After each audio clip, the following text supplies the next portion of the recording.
ഇത് നമ്മളെ കുറച്ചൊക്കെ വേദനിപ്പിച്ചിട്ടുള്ളൊരു കഥയാണ്. ഒത്തിരി ആളുകൾ ഇതിനെക്കുറിച്ച് ചിന്തിക്കുമ്പം ഒരു പ്രയാസം, എന്താണ് കർത്താവ് അങ്ങനെയൊക്കെ പറഞ്ഞത്? നായ്ക്കുട്ടികളുമായിട്ടൊക്കെ മക്കളും നായ്ക്കുട്ടികളും എന്നുള്ളൊരു ഉപമാനം ഒത്തിരി ഒത്തിരി ബുദ്ധിമുട്ടുണ്ടാക്കുന്നു. കനാന്യസ്ത്രീ ആയതുകൊണ്ട് ഒരു നായ്ക്കുട്ടിയാവുമോ?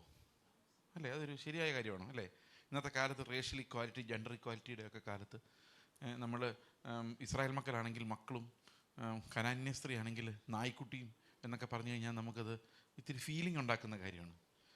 ഇതെന്തുകൊണ്ടാണ് കർത്താവ് ഇങ്ങനെ പറഞ്ഞതെന്ന് എനിക്ക് വളരെ അടുത്താണ് എനിക്കതിനെക്കുറിച്ചൊരു ഉൾക്കാഴ്ച കിട്ടിയത്. ശരിക്കും കർത്താവ് ചെയ്യുന്ന അത്ഭുതങ്ങളെ നമ്മൾ രണ്ട് തലത്തിലാണ് കാണേണ്ടത്.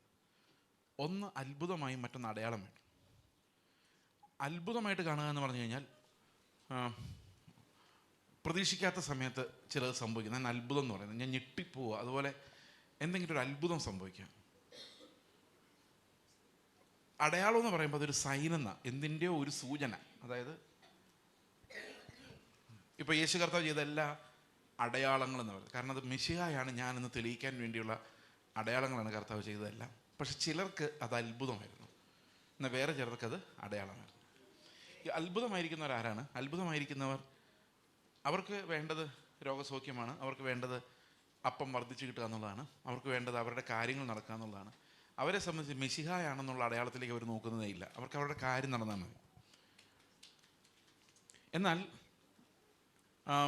ചിലർക്ക് അങ്ങനെയല്ല, ചിലർക്കത് മെശിഹായാന്നുള്ളതിൻ്റെ അടയാളമാണ്. ഉദാഹരണത്തിന്, ഒരു മീൻ പിടിക്കാൻ വേണ്ടി രാത്രി മുഴുവൻ കഷ്ടപ്പെട്ടിട്ട് രാവിലെ കർത്താവ് അവരുടെ പടകിൽ കയറി, ശിമോൻ പത്രോസിൻ്റെ പടകിൽ കയറിയിട്ട് അവർക്ക് അതുവരെ വേണ്ടത് മീനാണ്, അല്ലേ? അതുവരെ അവരുടെ ഏറ്റവും വലിയ നീടെന്ന് പറഞ്ഞാൽ എന്താ? മീൻ. കാരണം അവർ ഭയങ്കര ദാരിദ്ര്യത്തിലായിരുന്നു. അല്ലെ, രാത്രി 2 മണിക്കും 3 മണിക്കൊന്നും ഒരു മീൻ പിടിക്കാൻ നിൽക്കത്തില്ല, അവർ പോയി കിടന്നുറങ്ങിയേനെ. അപ്പോൾ അത്രയും ദാരിദ്ര്യം ആയതുകൊണ്ട് അവരത് മീൻ പിടിച്ചുകൊണ്ടിരുന്നത്. അപ്പോൾ അവരുടെ ഏറ്റവും വലിയ നീഡ് മീനായിരുന്നു. അവർക്കൊരു അത്ഭുതം എന്ന് പറഞ്ഞാൽ അവർക്ക് വേണ്ടത് എന്താണ്? നാളെ കച്ചവടം ചെയ്യാൻ ആവശ്യമുള്ള മീനാണ്. പക്ഷെ കർത്താവ് മീൻ കൊടുത്തപ്പോൾ അവർ അത്ഭുതമല്ല കണ്ടത്, ഒരടയാളമാണ് കണ്ടത്. എന്താ അടയാളം കണ്ടത്? ഞങ്ങളുടെ മുമ്പിൽ നിൽക്കുന്നത് സകലത്തെ സൃഷ്ടിച്ച ദൈവമാണ്. രാത്രി മുഴുവൻ ഞങ്ങൾ അലഞ്ഞിട്ടും ഇവിടെ ഒരു മീനില്ലായിരുന്നു, പക്ഷേ ഈ മീനിനെ ഇല്ലാത്തടത്ത് നിന്ന് വിളിച്ചു വരുത്തിയ ദൈവമാണ് എൻ്റെ മുമ്പിൽ നിൽക്കുന്നത്. അപ്പോൾ ഒരു മീനെന്ന അത്ഭുതത്തിലേക്ക് നോക്കാതെ ക്രിസ്തു എന്ന അടയാളത്തിലേക്കാണ് നോക്കിയത്. അപ്പോൾ മക്കൾ എപ്പോഴും നോക്കുന്നത് എങ്ങോട്ടാണ്? അടയാളത്തിലേക്കാണ്. നമ്മുടെ ശിഷ്യന്മാരെ നോക്കി കഴിഞ്ഞാൽ ഈ ശിഷ്യന്മാർക്ക് പ്രത്യേകിച്ച് ഇങ്ങനെ വലിയ ഗുണമൊന്നും കിട്ടിയിട്ടില്ല. പുറകെ നടന്നിട്ട് അവസാനം അടിയും ബഹളവും ഇടിയും ഒക്കെയാണ് കിട്ടിയത്. ഈ പഴയ നിയമത്തിൽ അങ്ങനെയാണ്. പഴയ നിയമത്തിൽ അഭിഷേകം ഉണ്ടായിരുന്ന ആർക്ക് ഒരു നന്മയും കിട്ടിയിട്ടില്ല. ഇരമ്യാവൊക്കെ എവിടെ കിടന്ന് മരിച്ചു, എങ്ങനെ മരിച്ച്? പഴയ നിയമത്തിലെ പ്രവാചകന്മാരെ നോക്ക്, പുരോഹിതന്മാരെ നോക്ക്, ആരും ഇങ്ങനെ ഉയർത്തപ്പെട്ടിട്ടില്ല. അവരെല്ലാം ഭയങ്കര കഷ്ടത്തിലൊപ്പം. ഹോശയോട് പറഞ്ഞിട്ട് നീ വേശ്യയെ പോയി കല്യാണം കഴിക്കാൻ പറഞ്ഞു. അവൻ അനുഭവിച്ച കഷ്ടപ്പാട് അവന് മാത്രമേ അറിയത്തുള്ളൂ. ഇത് കർത്താവിൻ്റെ പ്രവാചകന്മാർ, കർത്താവിൻ്റെ പുരോഹിതന്മാർ, ഇവൻ രാജാക്കന്മാർ പോലും ഈ അഭിഷേകം തലയിൽ വീണ ഒരാൾ പോലും ഈ ലോകത്തൊന്നും നേരിട്ടില്ല എന്നുള്ളതാണ് നമ്മൾ പഴയ നിയമത്തിൽ നോക്കുമ്പോൾ കാണുന്നത്. അവരെ സംബന്ധിച്ച് ഇതെല്ലാം ദൈവം അവരുടെ കൂടെ ഉണ്ടെന്നുള്ളത് ഒരു അടയാളമായി അവർക്ക് വർക്ക് ചെയ്യുമ്പം ബാക്കിയുള്ളവർക്കെല്ലാം ഇത് അത്ഭുതങ്ങളാണ്. ഇത് നമുക്ക് 16-ാം അധ്യായത്തിലേക്ക് വരാം. ഈ 16-ാം അധ്യായത്തിൽ ഈ ഒരു വലിയൊരു ഷിഫ്റ്റ് നമ്മൾ പത്രോസിൻ്റെ ലൈഫിൽ നമുക്ക് കാണാൻ പറ്റും. പത്രോസിൻ്റെ ലൈഫിൽ വളരെ ഒരു ഹൈ പോയിൻ്റ് ആയിരുന്നു അതിൻ്റെ 17-ാം വാക്യം, 16-17. ശിമോനെ, നീ ഭാഗ്യവാൻ, ജഡരക്തങ്ങളല്ല സ്വർഗസ്ഥനായ എൻ്റെ പിതാവത്രേ നിനക്ക് ഇത് വെളിപ്പെടുത്തിയത്. നീ പത്രോസ് ആകുന്നു, ഈ പാറമേൽ ഞാൻ എൻ്റെ സഭയെ പണിയും, പാതാള ഗോപുരങ്ങൾ അതിനെ ജയിക്കില്ല എന്ന് ഞാൻ നിന്നോട് പറയുന്നു. അപ്പോൾ that was a high point in the life of Peter because Jesus was commending him. Jesus told, you are really blessed because you got this revelation from heaven. You could not have gathered it, mustered it from your intelligence.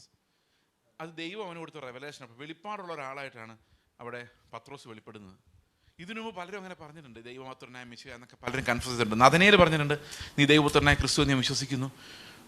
ശമരിയാക്കാരി സ്ത്രീ പറഞ്ഞിട്ടുണ്ട്, നീ മെശിഹായെ ഞാൻ വിശ്വസിക്കുന്നു. പക്ഷെ അവിടെ ഒന്നും നീ ഭാഗ്യവതിയെന്നോ ഭാഗ്യവാനെന്നോ കർത്താവ് പറഞ്ഞില്ല. എന്തുകൊണ്ടെന്നറിയോ? അവിടെ എല്ലാവരും ബുദ്ധി കൊണ്ട് മനസ്സിലാക്കിയതായിരുന്നു. Nathanael understood that he was the son of God because Jesus told him, I saw you while you are under the fig tree. നീ അത്തിമരത്തിൻ്റെ ചുവട്ടിലിരിക്കുന്ന കണ്ടു എന്ന് പറഞ്ഞുകൊണ്ട് നഥനയേൽ കാൽക്കുലേറ്റ് ചെയ്തെടുത്തത്.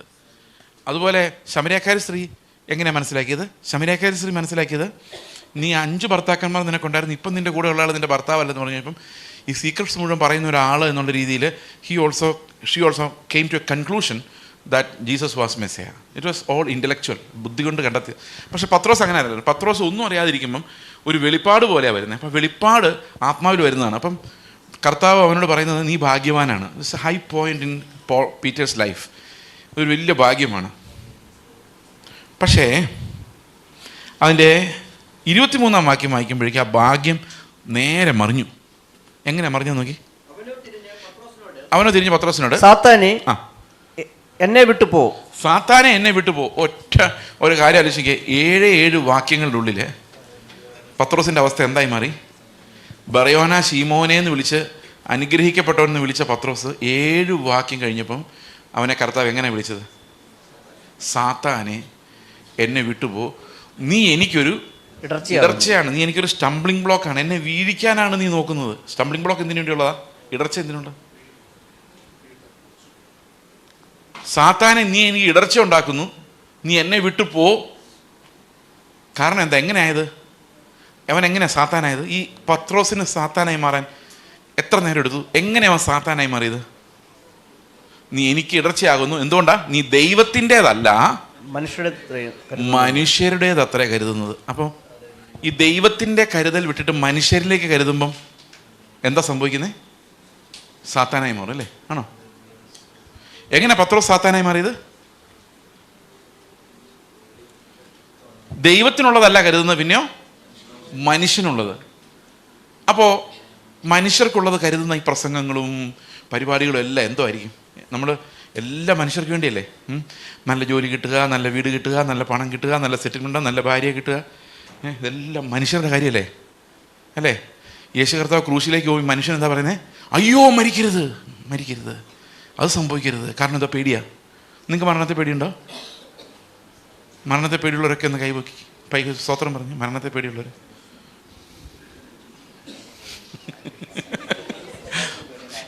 എല്ലാവർക്കും പ്രാണഭയമുണ്ട്. പെട്ടെന്നൊരുത്തും തൂക്കി കൊണ്ടിക്കഴിഞ്ഞാൽ നമ്മൾ ആരെങ്കിലും വരണ്ടു പോകും. പക്ഷെ മരണഭയം എന്ന് പറയുന്ന ആ സാധനമല്ല. മരണഭയം എന്ന് പറയുന്നത് ഞാൻ മരിച്ചാൽ എൻ്റെ അവസ്ഥ എന്താവും? അയ്യോ എൻ്റെ പിള്ളേരെന്ത് ചെയ്യും? അയ്യോ ഞാൻ എങ്ങോട്ട് പോകും? ഈ ഭയമാണ് ഈ മരണഭയം എന്ന് പറയുന്നത്. നമ്മൾ തന്നെ മരണഭയം ഉണ്ടാക്കുന്നത്. എങ്ങനെ ഉണ്ടാക്കുന്നത്? ചിലർ എഴുന്നേറ്റെന്ന് പറയും, എല്ലാ ചർച്ചിലും പറയാറുണ്ട്, ഒരു ചർച്ച മാത്രമല്ല, എല്ലാ ചർച്ചിലും പറയാറുണ്ട്, കഴിഞ്ഞ ഒരാഴ്ച തൊട്ടക്കാലം അനേകം പേര് തട്ടിപ്പോയപ്പം എന്നെ മാത്രം. ഇത് പറയുമ്പോഴുള്ള പ്രോബ്ലം എന്താണെന്ന് വെച്ച് കഴിഞ്ഞാൽ, ഈ മരിച്ചു പോയ ആൾക്കാരുടെ വീട്ടുകാരെന്തായാലും വിചാരിക്കുന്നത് ഞങ്ങളെ നടത്തിയില്ലല്ലോ കർത്താവ് എന്നല്ലേ ചിന്തിക്കുന്നത്. ഞാൻ വിചാരിക്കുമായിരുന്നു, ഞാൻ ഇങ്ങോട്ട് ഫ്ലൈറ്റ് വന്നപ്പോൾ ഫ്ലൈറ്റ് ഇടയ്ക്ക് വെച്ച് പൊട്ടിപ്പോയാലും നമുക്ക് തന്നെ എന്തോ പറഞ്ഞേ ഒന്നുമില്ല, നമ്മുടെ കർത്താവിൻ്റെ അടുത്തോട്ടല്ലേ പോകുന്നത്? ആണോ?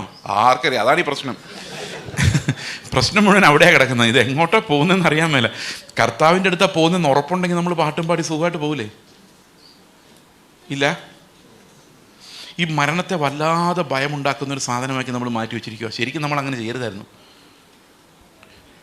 കാരണം ഒരു വിശ്വാസിയെ സംബന്ധിച്ച് മരണമെന്ന് പറയുന്നൊരു പ്രൊമോഷനാണ്, ഒരു സന്തോഷമാണ്. ശരിക്കും പറഞ്ഞൊരു സന്തോഷമാണ്.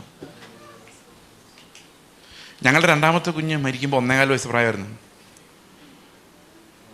ആ ഒരു മരണത്തിൻ്റെ അനുഭവത്തിലൂടെ ഞങ്ങൾ കയറി ഇറങ്ങിയപ്പോഴാണ് ഞങ്ങൾക്ക് മനസ്സിലായത്, പുനരുത്ഥാനം ഇത്ര അടുത്താണല്ലോ, ഇത് വളരെ ലളിതമാണല്ലോ. കർത്താവെ, അന്നോട്ടെ ഈ പ്രത്യാശ ഞങ്ങളുടെ ഉള്ളിലേക്ക് ഒരു സ്ട്രോങ് ആയിട്ടൊരു ഫോഴ്സായിട്ട് വരുന്നത്. കാരണം ഈ ഒരു പാലം നമ്മൾ കടന്ന് അങ്ങോട്ട് ചെല്ലുമ്പോഴേക്കും ഒരു വലിയ തേജസ്സിൻ്റെ ഒരു ഏരിയയിലോട്ട് നമ്മൾ ചെല്ലുന്നത്. അപ്പം ഈ മരണത്തെ പേടിപ്പിക്കുന്ന രീതിയിൽ നമ്മൾ ജീവന് വേണ്ടി കരുതുമ്പോൾ നമ്മൾ എന്താ ചെയ്യുന്നത്? ശരിക്കും ഇടർച്ചക്കല്ലുകൾ സൃഷ്ടിക്കുകയാണ്. കാരണം ആൾക്കാർക്കെല്ലാം പേടിയാവും, എല്ലാവർക്കും മരിക്കാൻ പേടിയാണ്. അതവിടെ നിൽക്കട്ടെ. നമുക്ക് ഈ മനുഷ്യരുടെ കാര്യങ്ങൾ അന്വേഷിക്കുന്ന ഒരു റിലീജിയൻ നമ്മുടെ ഇടയിൽ വളർന്നു വന്നിരിക്കുന്നവരാണ് ഈ പ്രത്യാശ തീർത്തും നഷ്ടപ്പെട്ടു പോയിരിക്കുന്നത്. അതെങ്ങനെയാണ് നമ്മൾ മനസ്സിലാക്കുന്നത്? അപ്പവും അപ്പം നുറുക്കുകളും തമ്മിലുള്ള വ്യത്യാസം. ഈ അപ്പവും അപ്പം നുറുക്കും മക്കൾക്കുള്ളതും നായ്ക്കുട്ടികൾക്കുള്ളതും തമ്മിൽ എങ്ങനെ തിരിച്ചറിയാം? അതുകൊണ്ട് ലോകത്തിൽ 2 തരത്തിലുള്ള അനുഗ്രഹങ്ങളാണുള്ളത്. ദൈവത്തിൻ്റെ അനുഗ്രഹങ്ങൾ 2 തരത്തിലാണ് വർക്ക് ചെയ്യുന്നത്. ഒന്ന് സാമാന്യ അനുഗ്രഹങ്ങൾ എന്ന് പറയും. സാമാന്യ അനുഗ്രഹങ്ങൾ എന്ന് പറഞ്ഞു കഴിഞ്ഞാൽ രക്ഷയുമായി ബന്ധമില്ലാത്ത അനുഗ്രഹങ്ങൾ, അതിനാണ് നമ്മൾ സാമാന്യ അനുഗ്രഹങ്ങൾ എന്ന് പറയുന്നത്. കോമൺ ഗ്രേസ് എന്ന് പറയും. രക്ഷയുമായി ബന്ധമില്ലാത്ത അനുഗ്രഹങ്ങൾ. ഫോർ എക്സാമ്പിൾ, എനിക്ക് ഭയങ്കര വയറുവേദനയായിരുന്നു, വയറുവേദന മാറി, രക്ഷയായിട്ട് ബന്ധമൊന്നുമില്ല. എനിക്ക് കല്യാണം നടക്കില്ലായിരുന്നു, പ്രാർത്ഥിച്ച് അവസാനം കല്യാണം നടന്നു. രക്ഷയുമായിട്ട് ബന്ധമൊന്നുമില്ല. ഫ്ലൈറ്റിൽ കയറിയപ്പം അവർ ഓട്ടോമാറ്റിക്കായിട്ട് അപ്ഗ്രേഡ് ചെയ്ത് ബിസിനസ് ക്ലാസ്സിൽ കൊണ്ടുപോയി വിട്ടു. ദൈവത്തിൻ്റെ കൃപ, സ്തോത്രം. ഒരു കാര്യമില്ല, രക്ഷയുമായിട്ട് യാതൊരു ബന്ധമില്ല. 4 മണിക്കൂർ കഴിയുമ്പോൾ നിങ്ങൾ ഇറങ്ങിപ്പോണം. ഫ്ലൈറ്റ് നിങ്ങളുടെ വീട്ടിലോട്ടൊന്നും വരത്തില്ല. താൽക്കാലികം. ഇതിനാണ് നമ്മൾ കോമൺ ഗ്രേസ് എന്ന് പറയുന്നത്. മഴ, വെയിൽ, ജോലി, സമ്പത്ത്, പണം, മക്കൾ, ആരോഗ്യം, ഇതെല്ലാം രക്ഷയുമായി ബന്ധമില്ലാത്ത കോമൺ അനുഗ്രഹങ്ങളാണ്. ഇതിനു വേണ്ടിയാണ് ബലം പിടുത്തം മൊത്തം. നമ്മൾ മുഴുവൻ ബഹളം വയ്ക്കുന്നത് ഇത് കിട്ടാൻ വേണ്ടിയാണ്. അപ്പോൾ എല്ലാം ഈ ദൈവത്തിൻ്റെ കാര്യം പറഞ്ഞിട്ട് ആരുടെ കാര്യത്തിലേക്ക് തിരിഞ്ഞു? അപ്പോൾ ശരിക്കും കർത്താവ് മുകളിൽ നിന്ന് ഒറ്റ വിളി വിളിച്ചാൽ എല്ലാത്തിനും എന്തോ വിളിക്കാം?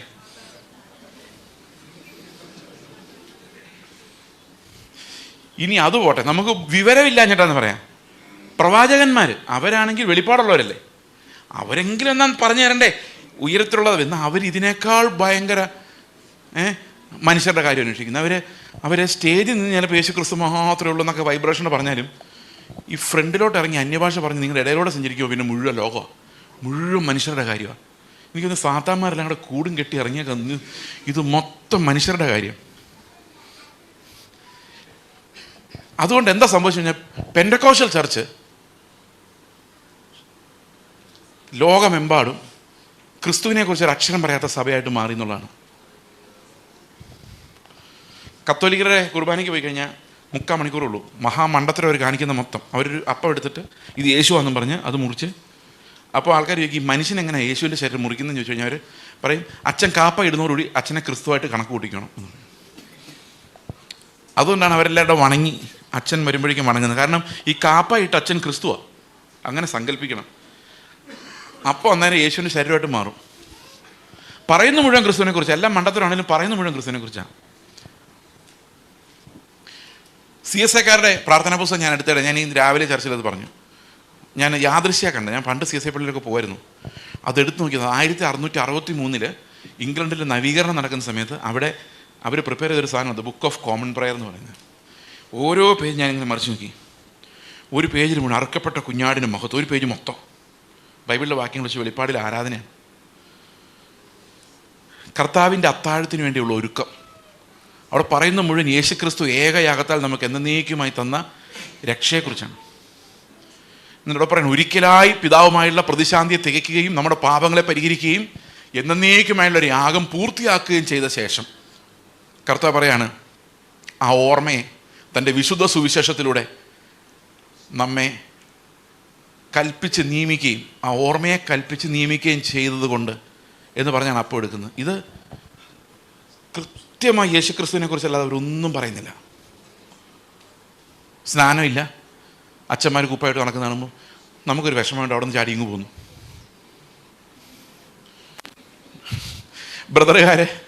ബ്രദറുകാരാണെങ്കിൽ ബ്രദറുകാർക്ക് 1-2 ദുരുപദേശമല്ല ഉള്ളത്. നിങ്ങൾ വിചാരിക്കുന്ന ഒരു 1-2 പരിസ്ഥാനങ്ങളെ കുറിച്ച് മാത്രമല്ല അവരുടെ ദുരുപദേശം. അവർക്ക് ഒത്തിരി ദുരുപദേശങ്ങൾ പല രീതിയിൽ അവർ വ്യവസ്ഥാപിതമായി അടുക്കി വെച്ചിട്ടുണ്ട്. അവർ ബൈബിൾ പഠിക്കുന്ന പോലും ഒരു പ്രത്യേക രീതിയിലാണ്.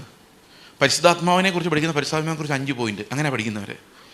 അല്ലാതെ അതിൻ്റെ ജീവനോട് കിടക്കാൻ അവരെ കൊണ്ട് പറ്റത്തില്ല. എന്തെങ്കിലും ആട്ടെ, അവരും ആ 3 മണിക്കൂർ ഇരിക്കുന്ന സമയം മുഴുവൻ യേശുക്രിസ്തുവിനെ കുറിച്ച് പറയുന്നത്. അപ്പവും പാനപാത്രം ഒരുക്കി വെച്ചിട്ട് ഞങ്ങൾക്ക് വേണ്ടി മരിച്ച കുഞ്ഞാടിന് സ്തോത്രം എന്ന് പറഞ്ഞാൽ ഒരു 10-20 പേരെങ്കിലും സ്തോത്രം ചെയ്തിട്ട് ഒരപ്പം നിർത്തും. പെന്തക്കോസ്റ്റിൽ മാത്രം 2 പാട്ട് പാടി, സങ്കീർത്തനം വായിച്ചു, ദാവീദിനെ കുറിച്ച് പ്രസംഗിച്ചു, സാക്ഷ്യം പറഞ്ഞു. നിങ്ങൾ ശ്രദ്ധിച്ചോ, എല്ലാം അങ്ങോട്ടുള്ള യാത്ര ഇങ്ങോട്ടുള്ള യാത്ര. ഈ ഫ്ലൈറ്റിലായതുകൊണ്ട് അവരങ്ങോട്ട് പോയി, നാളെ പോകുന്നു, ഇങ്ങോട്ട് വരുന്നു. എല്ലാം മനുഷ്യൻ്റെ കാര്യമാണ്. ഞാൻ ഇത്തിരി കൂടുതൽ കുറ്റം പറഞ്ഞോ? എല്ലാം മനുഷ്യൻ്റെ കാര്യമാണ്. അതും ഇവിടെ ഈ ലോകത്തിലെ ജീവിതം നീട്ടിക്കൊണ്ടു പോകാൻ വേണ്ടിയുള്ള കാര്യങ്ങളാണ്. എല്ലാം അപ്പം തിന്നുന്ന കാര്യമാണ്. അവസാനം ഒരു സ്പെഷ്യലിസ്റ്റ് പാസ്റ്ററെ പ്രസംഗിക്കാൻ വിളിച്ചിട്ടുണ്ട്. ഈ സ്പെഷ്യലിസ്റ്റ് പാസ്റ്റർമാർക്ക് ഒരു പ്രത്യേകത ഉണ്ട്. അവർ നിങ്ങൾ വിളിച്ച ഏറ്റവും നല്ല പ്രസംഗം ഇവിടെ പ്രസംഗിക്കുള്ളൂ. കാരണം നാളെയും വിളിക്കാൻ വേണ്ടി. അപ്പോൾ ഒരു നല്ല പ്രസംഗം ഒരു കരുതി വെച്ചിട്ടുണ്ട് ആദ്യം പ്രസംഗിക്കാൻ. ഇമ്പ്രസ് ചെയ്യാന്ന് പറയും. എന്നോട് പണ്ട് ഒരു മനുഷ്യൻ പറഞ്ഞത്, നിങ്ങൾ എവിടെയെങ്കിലും ചർച്ച ഇടിച്ച് കയറണം, ഇവിടെ അല്ല കേട്ടോ, കേരളത്തിൽ. എന്നിട്ട് 5 മിനിറ്റ് സാക്ഷ്യത്തിൻ്റെ സമയത്ത് വചനം പറയണം. നിങ്ങളുടെ കയ്യിൽ വചനം ഉള്ളതുകൊണ്ട് അവർ പിന്നെയും സമയം തരും. പിടിച്ച് കയറാൻ വേണ്ടി ഒരു വഴി പറഞ്ഞു തന്നാ. അപ്പോൾ ഒരു വർഷം മുമ്പ് ഞാൻ ചെന്നൈ IPCയിൽ ചെന്നപ്പോൾ അവിടുത്തെ പാസ്റ്ററിനോട് പറഞ്ഞു, കഴിഞ്ഞ ആഴ്ച ഇവിടെ വളരെ പ്രശസ്തനായ ഒരു പ്രസംഗനാണ് സംസാരിച്ചത്. എനിക്ക് നിങ്ങൾക്ക് പേര് പറഞ്ഞ മനസ്സിലാവുകൊണ്ട് പറയുന്നില്ല, ഇവിടെയൊക്കെ വന്നിട്ടുണ്ടാവും. ഇപ്പോൾ പുള്ളി പറഞ്ഞു, ഞാനിവിടെ പ്രസംഗിക്കുന്ന പ്രസംഗം നിങ്ങൾ യൂട്യൂബിൽ നിട്ടേക്കരുത്. അതെന്താ ചോദിച്ചാൽ പറഞ്ഞു, അടുത്ത ആഴ്ച ഗൾഫിലോട്ട് പോകുന്നുണ്ട്, അവിടെ പ്രസംഗിക്കേണ്ട പ്രസംഗമാണ്, അതിവിടെ വെച്ച് ലീക്കായി പോയാൽ അപ്പോൾ അവിടെ ചെല്ലുമ്പം അവർക്ക് പുതുമ ഉണ്ടാവും. എൻ്റെ കർത്താവേ, അദ്ദേഹം പറഞ്ഞേക്കുന്നത് കഥകൾ സമാഗമന കൂടാരത്തെക്കുറിച്ചോ അല്ലെങ്കിൽ ദാനിയേലിനെ കുറിച്ചോ. അപ്പം രാവിലെ പാട്ട് കഴിഞ്ഞു, സങ്കീർത്തനം കഴിഞ്ഞു, സാക്ഷ്യം കഴിഞ്ഞു, പ്രസംഗം കഴിഞ്ഞു, യേശുക്രിസ്തുവിനെ കുറിച്ചൊരു അക്ഷരം പോലും മിണ്ടിയില്ല. ആർക്കും മനസ്സിലായില്ല ഇത് യഹൂദന്മാരുടെ സിനഗോഗ എന്നുള്ള കാര്യം. ഒരാൾക്കും മനസ്സിലായില്ല. ഇന്നൊരു 95% പെന്തക്കോസ്ത് സഭകൾ യഹൂദന്മാരുടെ സിനഗോഗുകൾ പോലെ യേശുക്രിസ്തു അറക്കപ്പെട്ട കുഞ്ഞാടിന് രക്ഷയോർത്ത് മഹത്വം കൊടുക്കുന്നില്ല, സ്വർഗത്തിൽ കൊണ്ടുപോകാൻ ഞാൻ ഓർത്ത് സ്തോത്രം ചെയ്യുന്നേ ഉള്ളൂ.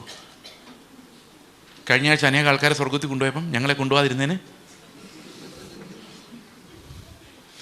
കഴിഞ്ഞ ആഴ്ച അനേക ആൾക്കാർ ഇവിടെ വിട്ട് കർത്താവിൻ്റെ നിത്യമായ വാസസ്ഥലത്തിലേക്ക് പോയി, ഞങ്ങളെ കൊണ്ടുപോകാതിരുന്നതിന് സ്തോത്രം. ഞങ്ങളെ ഈ ഷാർജയിൽ തന്നെ ഇട്ടതിന് എത്ര നന്ദി പറഞ്ഞു. ആലോചിക്കുക, എന്ത് ധിക്കാരമാണ്, എന്ത് ധിക്കാരം. കഴിഞ്ഞ ദിവസം ഇംഗ്ലണ്ടിൽ ഒരാൾ എന്നെ വിളിച്ചിട്ട് പറഞ്ഞു പ്രാർത്ഥിക്കണം, വിസ പോയി. ഞാൻ പറഞ്ഞു, വിസ പോയാൽ ഇന്ത്യയിലോട്ട് പോകാമല്ലോ, ഇന്ത്യയിലോട്ട് പോവാം. അത് ഓർക്കുമ്പോൾ സഹിക്കാൻ പറ്റുന്നില്ല, പ്രാർത്ഥിക്കും. ഇതെന്താണെന്ന് വെച്ച് കഴിഞ്ഞാൽ നമ്മൾ ഇതിനെല്ലാം വലിയ വലിയ ഇഷ്യൂ ആക്കി മാറ്റേണ്ട കാര്യമില്ല. ദൈവത്തിന് നമ്മളെ നടത്താൻ അറിയാം, നമ്മൾ പറഞ്ഞു കൊടുക്കേണ്ട കാര്യമൊന്നുമില്ല. ഇത് ഇതിനു വേണ്ടിയുള്ള ഈ പരാക്രമമായതുകൊണ്ട് പ്രവചനം മുഴുവൻ അത്, പ്രസംഗം മുഴുവൻ അത്. ഞാൻ എന്ത് പറഞ്ഞാലും വൈബ്രേഷനിലായി നിങ്ങളായില്ലെങ്കിലും നിങ്ങളുടെ വിഷയങ്ങളുടെ മേൽ ഇറങ്ങി വരുന്ന ദൈവം എന്ന് പറഞ്ഞാൽ അപ്പം തന്നെ എല്ലാവരും വൈബ്രേഷനിലാവും. ആ ഒരൊറ്റ വിഷയത്തിനകത്ത് പെന്തക്കോസ്തുകാരുടെ വിഷയങ്ങൾ തീരുന്നതേയില്ല. ആദ്യം കുഞ്ഞുങ്ങളുണ്ടാകുന്ന വിഷയം, പിന്നെ ഡെലിവറിയുടെ വിഷയം, അത് കഴിയുമ്പം നഴ്സറി സ്കൂളിൽ അഡ്മിഷൻ കിട്ടാനുള്ള വിഷയം, പിന്നെ അവർ 10ാം ക്ലാസ്സിൽ പരീക്ഷ എഴുതുമ്പോഴുള്ള വിഷയം. ഇതിൻ്റെ എല്ലാം നടുവിൽ യേശു ഇറങ്ങി വരണമല്ലോ. പിന്നെ അത് കഴിഞ്ഞ് ഇവർക്ക് ജോലി കിട്ടാൻ വേണ്ടിയുള്ള വിഷയം, അതിനകത്ത് യേശു ഇറങ്ങി വരണം. പിന്നെ കല്യാണം കഴിക്കണം, പിന്നെ അവർക്ക് സെറ്റിലാണ്, പിന്നെ അവർക്ക് പിള്ളേരുണ്ടാവണം, പിന്നെ അവരുടെ പിള്ളേരെ പഠിപ്പിക്കണം, അതിന് ആ സമയമാകുമ്പോഴേക്കും നമുക്ക് സെറ്റിലാവണം, നമുക്കൊരു വീട് വേണം. അത് കഴിയുമ്പോൾ കൊച്ചുമക്കളുണ്ടാവും, അവരുടെ വിഷയങ്ങളോട് വിഷയങ്ങൾ. ഇതിന് നടുവിലെല്ലാം കർത്താവിനെ ഇറക്കി വരുത്തിക്കൊണ്ടിരിക്കുക. ഓരോ പ്രാർത്ഥനയിലും കർത്താവ് ഇറങ്ങി വരുന്നു, പോകുന്നു. ഒരു ജനറേഷൻ കഴിയുമ്പം ഇവിടെ ഇരിക്കുന്ന മക്കൾക്ക് അറിയാൻ മേല കർത്താവ് ആരാ. കഴിഞ്ഞ ദിവസം ഒരു മോളെന്നോട് പറഞ്ഞു, ഞങ്ങളുടെ ചർച്ചിൽ ആകെ യേശുക്രിസ്തുവിൻ്റെ പേര് പറയുന്നത് കർത്താവ് യേശുക്രിസ്തുവിൻ്റെ നാമത്തിൽ തന്നെ ആമേന്ന് പറയാൻ വേണ്ടി. വേറെ സത്യമായിട്ടും എന്നോട് പറഞ്ഞു, വേറെ ഒരു വിഷയത്തിലും യേശുക്രിസ്തുവിനെ കുറിച്ച് പറഞ്ഞില്ല. ഇനി ഒരു സ്റ്റോറിയും കൂടെ പറയാം ഇതുമായിട്ട് ബന്ധപ്പെട്ട്. നമ്മുടെ ഒരു കഷ്ടകാലം എന്താണെന്ന് കാണിക്കാൻ വേണ്ടി പറയുന്നത്. ഞാൻ കഴിഞ്ഞ വർഷം വേറൊരു വിദേശ രാജ്യത്ത്, എവിടെയാണെന്ന് പറയുന്നില്ല, അവരിത് കേട്ട് കഴിഞ്ഞാൽ, ഇതൊക്കെ റെക്കോർഡ് ചെയ്തിട്ടുണ്ട്, അവരിത് കേട്ട് കഴിഞ്ഞാൽ ഞങ്ങളെക്കുറിച്ച് എന്നാലും പറഞ്ഞല്ലോ എന്ന് വിചാരിക്കാതിരിക്കാൻ വേണ്ടി ഞാൻ സ്ഥലം പറയുന്നില്ല. അവിടെ ചെന്നപ്പോൾ അവർ വർഷിപ്പ് ചെയ്യുമ്പോൾ നല്ല പാട്ടുകളാണ്, എല്ലാം നല്ല പാട്ടുകളാണ്. പക്ഷെ പറയുന്ന മുഴുവൻ എന്നറിയോ, ഈ വർഷിപ്പിന് പറയുന്നത് ഇത്രത്തോളം നടത്തിയ ദൈവത്തിന് സ്തോത്രം, കഴിഞ്ഞ ആഴ്ച നടത്തിയതിന് സ്തോത്രം, കഴിഞ്ഞ മുമ്പത്തെ ആഴ്ച നടത്തിയതിന് സ്തോത്രം. ഈ കഴിഞ്ഞ മുമ്പത്തെ ആഴ്ച തൊട്ട് നടത്തിയതിന് സ്തോത്രം അംബാനിക്കും പറയാം, അയാൾ നല്ല ഒന്നാം തരമായിട്ട് നടന്നതാണ്. പിണറായി വിജയനും പറയാം, ഇടി അപ്പുറത്തും ഇപ്പുറത്തും നടന്നിട്ടും പിടിച്ചിട്ടില്ല. അപ്പോൾ പുള്ളിക്കും പറയാം, കഴിഞ്ഞ ആഴ്ച അത്ഭുതകരമായിട്ട് നടത്തിയ മാർക്സ് മുത്തപ്പനോ ആരാ അവരുടെ ദൈവം, കാൾ മാർക്സ്. ഇവർക്ക് എല്ലാവർക്കും പറയാം, കഴിഞ്ഞ ആഴ്ച നടത്തി, കഴിഞ്ഞ മുമ്പത്തെ ആഴ്ച നടത്തി. കഴിഞ്ഞ പ്രാവശ്യം ഫ്ലൈറ്റിൽ പോയപ്പോൾ ഒരു വിശ്വാസി അതിനകത്തുണ്ടായിരുന്നത്, ബാക്കി 175 അവിശ്വാസികളെയും കർത്താവ് ക്ഷേമമായിട്ട് എത്തിച്ചു. അവർ പ്രാർത്ഥിച്ചുമില്ല, അവർ കർത്താവിനെ തള്ളി പറഞ്ഞുകൊണ്ട് യാത്ര ചെയ്തുകൊണ്ടിരുന്നത്. ഒരു പ്രശ്നമില്ലായിരുന്നു. മഴ പെയ്തപ്പോൾ വിശ്വാസിക്ക് കുറച്ച് മഴ കൊടുത്തേക്കാന്ന് പറഞ്ഞില്ല, അവിശ്വാസിക്കും വിശ്വാസിക്കും ഒരുപോലെ കൊടുത്തു. ഇങ്ങനെയുള്ള അനുഗ്രഹങ്ങളെയാണ് നമ്മൾ സാമാന്യ അനുഗ്രഹങ്ങളെന്ന് പറയുന്നത്. ഇന്ന് സഭകളിൽ ഈ സാമാന്യ അനുഗ്രഹമല്ലാതെ വേറൊരു പരിപാടി നടക്കുന്നില്ല. പക്ഷേ സാമാന്യ അനുഗ്രഹങ്ങൾക്കൊരു പ്രത്യേകതയുണ്ട്. അത് നമ്മൾ പ്രാർത്ഥിക്കുന്നില്ലെന്ന് ഇത് വരികയില്ല, അതാണ് ഇതിൻ്റെ പ്രശ്നം. എന്നാൽ പ്രാർത്ഥിക്കാത്ത വിവരദോഷികൾക്ക് ഇതിഷ്ടം പോലെ കിട്ടുന്നുണ്ട്. ഈ ഷാർജയിൽ നിങ്ങൾ നോക്കിയാൽ ഏറ്റവും വലിയ പണക്കാരോടുത്ത വിശ്വാസികളാണോ? ആണോ അല്ലയോ? നിങ്ങൾ പറ, ആണോ? അല്ല. ലോകം മുഴുവൻ നോക്കിയാൽ ഏറ്റവും വലിയ പണക്കാരൻ വിശ്വാസിയാണോ? നമ്മുടെ പ്രാർത്ഥന പോലെ വല്ലതും ദൈവം കേട്ടായിരുന്നെങ്കിൽ ഷാർജ നമ്മൾ പിടിച്ചടക്കിയേനെ. നമ്മുടെ പ്രാർത്ഥന വല്ലതും ദൈവം കേൾക്കുമായിരുന്നെങ്കിൽ കോവിഡ് വരുമ്പം ക്രിസ്ത്യാനി മാത്രം മരിക്കില്ലായിരുന്നു. കോവിഡ് വന്ന അവസാനം പോയി കഴിഞ്ഞപ്പം ക്രിസ്ത്യാനികളുടെ മരണസംഖ്യ 2%, ഹിന്ദുക്കളുടെ 2%, മുസ്ലിങ്ങളുടെ 2%, പ്രാർത്ഥിച്ചത് മാത്രം ബാക്കി. എന്നോട് ദേഷ്യം തോന്നുന്നുണ്ടല്ലേ? ഇത്തിരി ദേഷ്യം വന്നാലും കുഴപ്പമില്ല. കാരണം കർത്താവ് തന്നെ പറഞ്ഞു, അപ്പം തിന്നുന്ന പരിപാടിയല്ലാതെ വേറെ ഒരു വക ഇവർക്ക് ഓർമ്മയില്ല.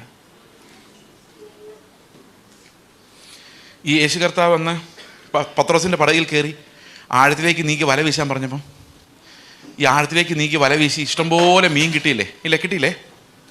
നമ്മൾക്ക് ഇത്തിരി വൈബ്രേഷൻ പറഞ്ഞാൽ ഒരു ഒരു കൺവെൻഷൻ മെസ്സേജ് ആയിരിക്കും. അതെങ്ങനെയാണെന്നറിയോ? നിന്റെ പടകിൽ യേശു ഉണ്ടെങ്കിൽ. കേട്ടിട്ടുണ്ടോ ഇത്? ഈ വൈബ്രേഷൻ ഉണ്ടെങ്കിലും കേട്ടിട്ടുണ്ടോ? ഞാനായിരുന്നു പത്രോസിൻ്റെ സ്ഥാനത്തേക്ക് ഞാൻ കർത്താവിന് പറഞ്ഞേനെ, കർത്താവേ, ഇത്രയും നാൾ നീ ഇല്ലാതെ ഞാൻ ബിസിനസ് ചെയ്തുകൊണ്ടാണ് ഞാൻ പൊട്ടിയത്. ഇതൊക്കെ തങ്കപ്രദം ചോദിച്ചാൽ ഞാൻ കൃത്യമായിട്ട് പറയും. അവർ കർത്താവില്ലാതെ ബിസിനസ് ചെയ്ത് പൊട്ടിയിട്ട് ഇപ്പോൾ കർത്താവുമായിട്ട് ബിസിനസ് ചെയ്യുന്ന ആൾക്കാരാണ് അവർ. ഇനി മേലിൽ നീ ഇല്ലാത്ത ഒരു ബിസിനസ്സിനും ഞങ്ങളില്ല. മീൻ പിടിക്കാൻ പോകുമ്പോൾ നീ പടകിൽ വേണം. നീ പറയണം എവിടെ വീശണം, അവിടെ വീശും. പിന്നെ അപ്പം ഇഷ്ടംപോലെ മീൻ കിട്ടും. പിന്നെ രണ്ടാമത് മീൻ പിടിക്കാൻ പോകേണ്ട കാര്യമില്ല. കാരണം എന്താ? ഒറ്റ മീൻ പിടുത്തം മതി. ബാക്കിയുള്ള സമയം മുഴുവൻ കർത്താവിൻ്റെ കൂടെ ദൈവരാജ്യത്തിൻ്റെ പ്രസംഗം. രാത്രി മുഴുവൻ ഓൾനൈറ്റ് പറയാം. ഉറങ്ങിയില്ലേലും കുഴപ്പമില്ല, രാവിലെ ഒരു മിനിറ്റ് നീ എൻ്റെ കൂടെ വന്നാൽ. അപ്പോൾ കർത്താവ് വയ്ക്കും, ഞാൻ നിൻ്റെ കൂടെ വന്നാൽ നീ എനിക്ക് എന്ത് തരും? അപ്പം ഞാൻ പറയും, 100 അയല എനിക്ക് കിട്ടിയാൽ 10 അയല അത് കർത്താവിനുള്ളതാണ്. നീ പറ്റിക്കുവോ? 9 ആക്കുവോ? കാരണം എല്ലാവരും 10 കൃത്യമായിട്ട് ഇടാറൊന്നുമില്ല.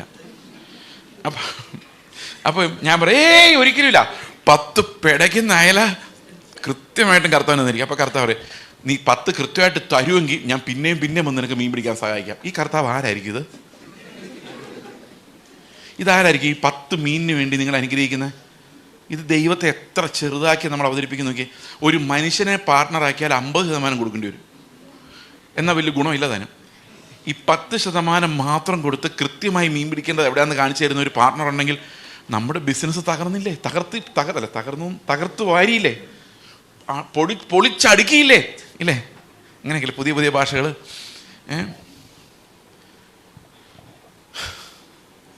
എന്ത് ചെയ്യാനാ?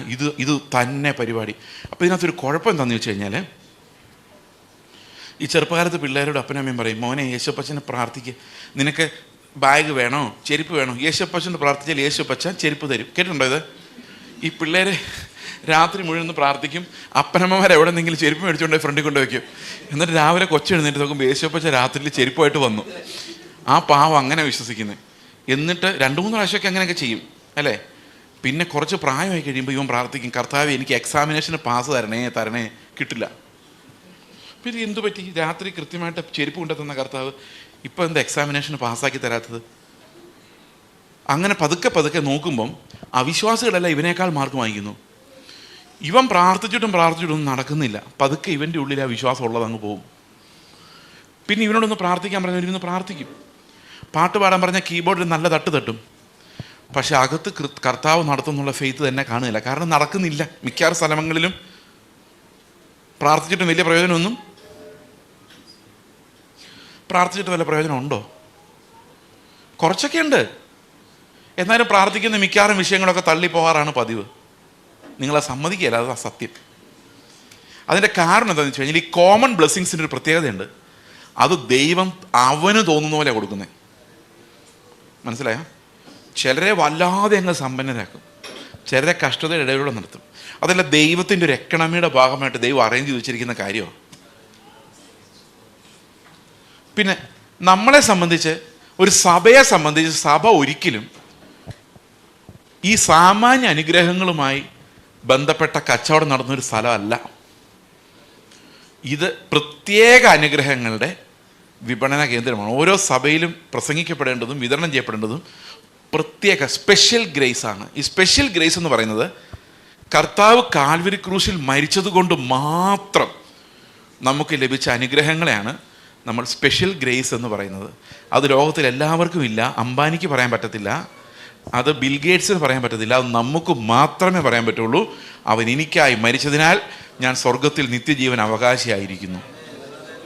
ഇതാണ് പുതിയ നിയമത്തിൻ്റെ വർഷിപ്പ് എന്ന് പറയുന്നത്. അപ്പോൾ എന്ത് സംഭവിച്ചെന്ന് വെച്ച് കഴിഞ്ഞാൽ, ഈ ആളുകൾ മുഴുവൻ ഈ കോമൺ ഗ്രേസിലേക്ക് തിരിഞ്ഞതോടുകൂടി വിശ്വാസം എന്ന് പറയുന്നത് ആശിക്കുന്നതിൻ്റെ ഉറപ്പിന് പകരം അത് മോഹിക്കുന്നതിൻ്റെ ഉറപ്പായിട്ട് മാറി. മനസ്സിലായോ? അപ്പം നമുക്കൊരിത്തിരി അത്യാഗ്രഹമില്ലെങ്കിൽ നമുക്ക് വിശ്വസിക്കാൻ പറ്റാത്ത അവസ്ഥയായി. ഇപ്പം നിങ്ങൾ വിശ്വസിക്കണം. എന്ത് വിശ്വസിക്കണം? നിങ്ങൾക്ക് കാനഡയിലോട്ട് മൈഗ്രേറ്റ് ചെയ്യാൻ വിശ്വസിക്കണം. അപ്പോൾ വിശ്വസിക്കുമ്പോൾ നിങ്ങൾക്ക് എന്ത് വേണം? കുറച്ച് അത്യാഗ്രഹം വേണ്ടേ? അല്ലെങ്കിൽ അങ്ങനെ വിശ്വസിക്കാൻ പറ്റുമോ? ഉള്ളത് കൊണ്ട് തൃപ്തരാണെങ്കിൽ നിങ്ങൾ വേറെ കൂടുതൽ വലിയ പ്രാർത്ഥനയ്ക്ക് പോവോ? അപ്പോൾ നിങ്ങൾ ഉള്ളത് കൊണ്ട് എന്ത് ചെയ്യരുത്? തൃപ്തിപ്പെടരുത്. നിങ്ങൾ എന്ത് ചെയ്യണം? അടുത്ത ലെവലിന് വേണ്ടി പ്രാർത്ഥിക്കണം. അടുത്ത ലെവൽ. അപ്പോൾ കുറച്ച് അത്യാഗ്രഹം വേണം. നിങ്ങൾക്ക് ഇപ്പോൾ കിട്ടുന്ന പൈസ മതിയോ? ഇപ്പം കിട്ടുന്ന സാലറി മതിയോ? മിണ്ടുന്നില്ല, ആരും മിണ്ടുന്നില്ല. പോരാന്ന് എനിക്കറിയാം, പോരാ. കാരണം നമ്മുടെ ഉള്ളിൽ ഈ വിശ്വാസത്തെ മുമ്പോട്ട് വിടണമെങ്കിൽ എന്ത് ചെയ്യണം? അത്യാഗ്രഹം വർദ്ധിക്കണം. മക്കളെ, നിങ്ങളെല്ലാവരും അത്യാഗ്രഹികളാക്. എന്നിട്ട് പിടിച്ചു വെച്ച് പ്രാർത്ഥിച്ച് മുതലാളിമാരാക്. 10% ഇങ്ങോട്ടും കൊണ്ടുപോവാ. എങ്ങനെയുണ്ട്? ഇഷ്ടപ്പെട്ടോ? നിങ്ങൾക്ക് ദേഷ്യം വരുന്ന എനിക്ക് കാണാൻ പറ്റുന്നുണ്ട്. അതുകൊണ്ട് ഞാൻ പക്ഷെ ഇതിൻ്റെ ഒരു കോൺസിക്വൻസ് എന്താണെന്നറിയോ? പ്രത്യാശ അപ്രത്യക്ഷമായി. ഇപ്പം ഞാൻ നിങ്ങളോട് ഒരു ചോദ്യം ചോദിക്കാം. ആരും കൈവക്കരുത്. ഒരു ചോദ്യം ചോദിക്കാം. ഇപ്പം കർത്താവ് വന്നാൽ 100 out of 100% ഞാൻ സ്വർഗത്തിൽ പോയിരിക്കും എന്നോ നിങ്ങൾക്ക് ഉറപ്പുണ്ടോ? 99.9 ആകരുത്. 100 out of 100. പലരും ചിരിക്കുന്നുണ്ട്, ഒത്തിരി പേര് ചിരിക്കുന്നുണ്ട്. അവിടെ ഇരിക്കട്ടെ. ഇനി അഥവാ ആരെങ്കിലും സ്വർഗത്തിൽ പോകുമെന്ന് പറയുവാണെങ്കിൽ ഞാൻ അവരോട് 1-2 ചോദ്യങ്ങൾ ചോദിക്കാം. എങ്ങനെ പോകാനാ?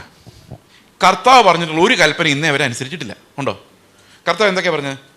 കണ്ണ് നിങ്ങൾക്ക് ഇടർച്ച വരുന്നുണ്ടെങ്കിൽ അങ്ങനെ ചെയ്തവരെല്ലാം കൈവർത്തി ഒന്ന് സ്തോത്രം ചെയ്തേ. നിങ്ങളുടെ ഉടുപ്പ് ചോദിക്കുന്നതിന് പുതപ്പും കൂടെ കൊടുക്കുക. അതായത് നിങ്ങളുടെ മൊബൈൽ ഫോൺ ചോദിക്കുന്നതിന് അതിന് ചാർജറും കൂടെ കൊടുത്തു വിടുക. ചെയ്തിട്ടുള്ളവരെ തട്ടിക്കൊണ്ട് പോകുന്നതിന് അയ്യോ മോനെ ഇതേ ചാർജറൂടെ കൊണ്ടുപോക്കുക. ഒറിജിനൽ ചാർജറിട്ട് ചാർജ് ചെയ്തില്ലെങ്കിൽ അത് പോവും. ചെയ്തവർ കൈപൊക്കിക്ക് ആരുമില്ല. നിങ്ങളുടെ സ്വത്തെല്ലാം വിറ്റ് ദരിദ്രർക്ക് കൊടുത്തിട്ട് കർത്താവിനെ അനുഗമിക്കുന്നവരൊക്കെ ഒന്ന് കൈ ഉയർത്തി കർത്താവിനെ സ്തോത്രം ചെയ്തേ. ആരുമില്ല. പിന്നെ സുവിശേഷം പറയാൻ പോകുമ്പോൾ നിങ്ങൾ എവിടെയെങ്കിലും പോയി പ്രദേശത്ത് പോകുമ്പം ചെരുപ്പിടരുത്, ബെൽറ്റ് വേണ്ട, രണ്ടാമത്തെ ഡ്രസ്സ് വേണ്ട, പേഴ്സ് എടുക്കരുത്. അനുസരിച്ചിട്ടുള്ള ആൾക്കാർ ആർക്കെങ്കിലും ഉണ്ടോ? 2 വലിയ ബാഗോട്ടെ ഞങ്ങൾ വന്നേക്കുന്നത്.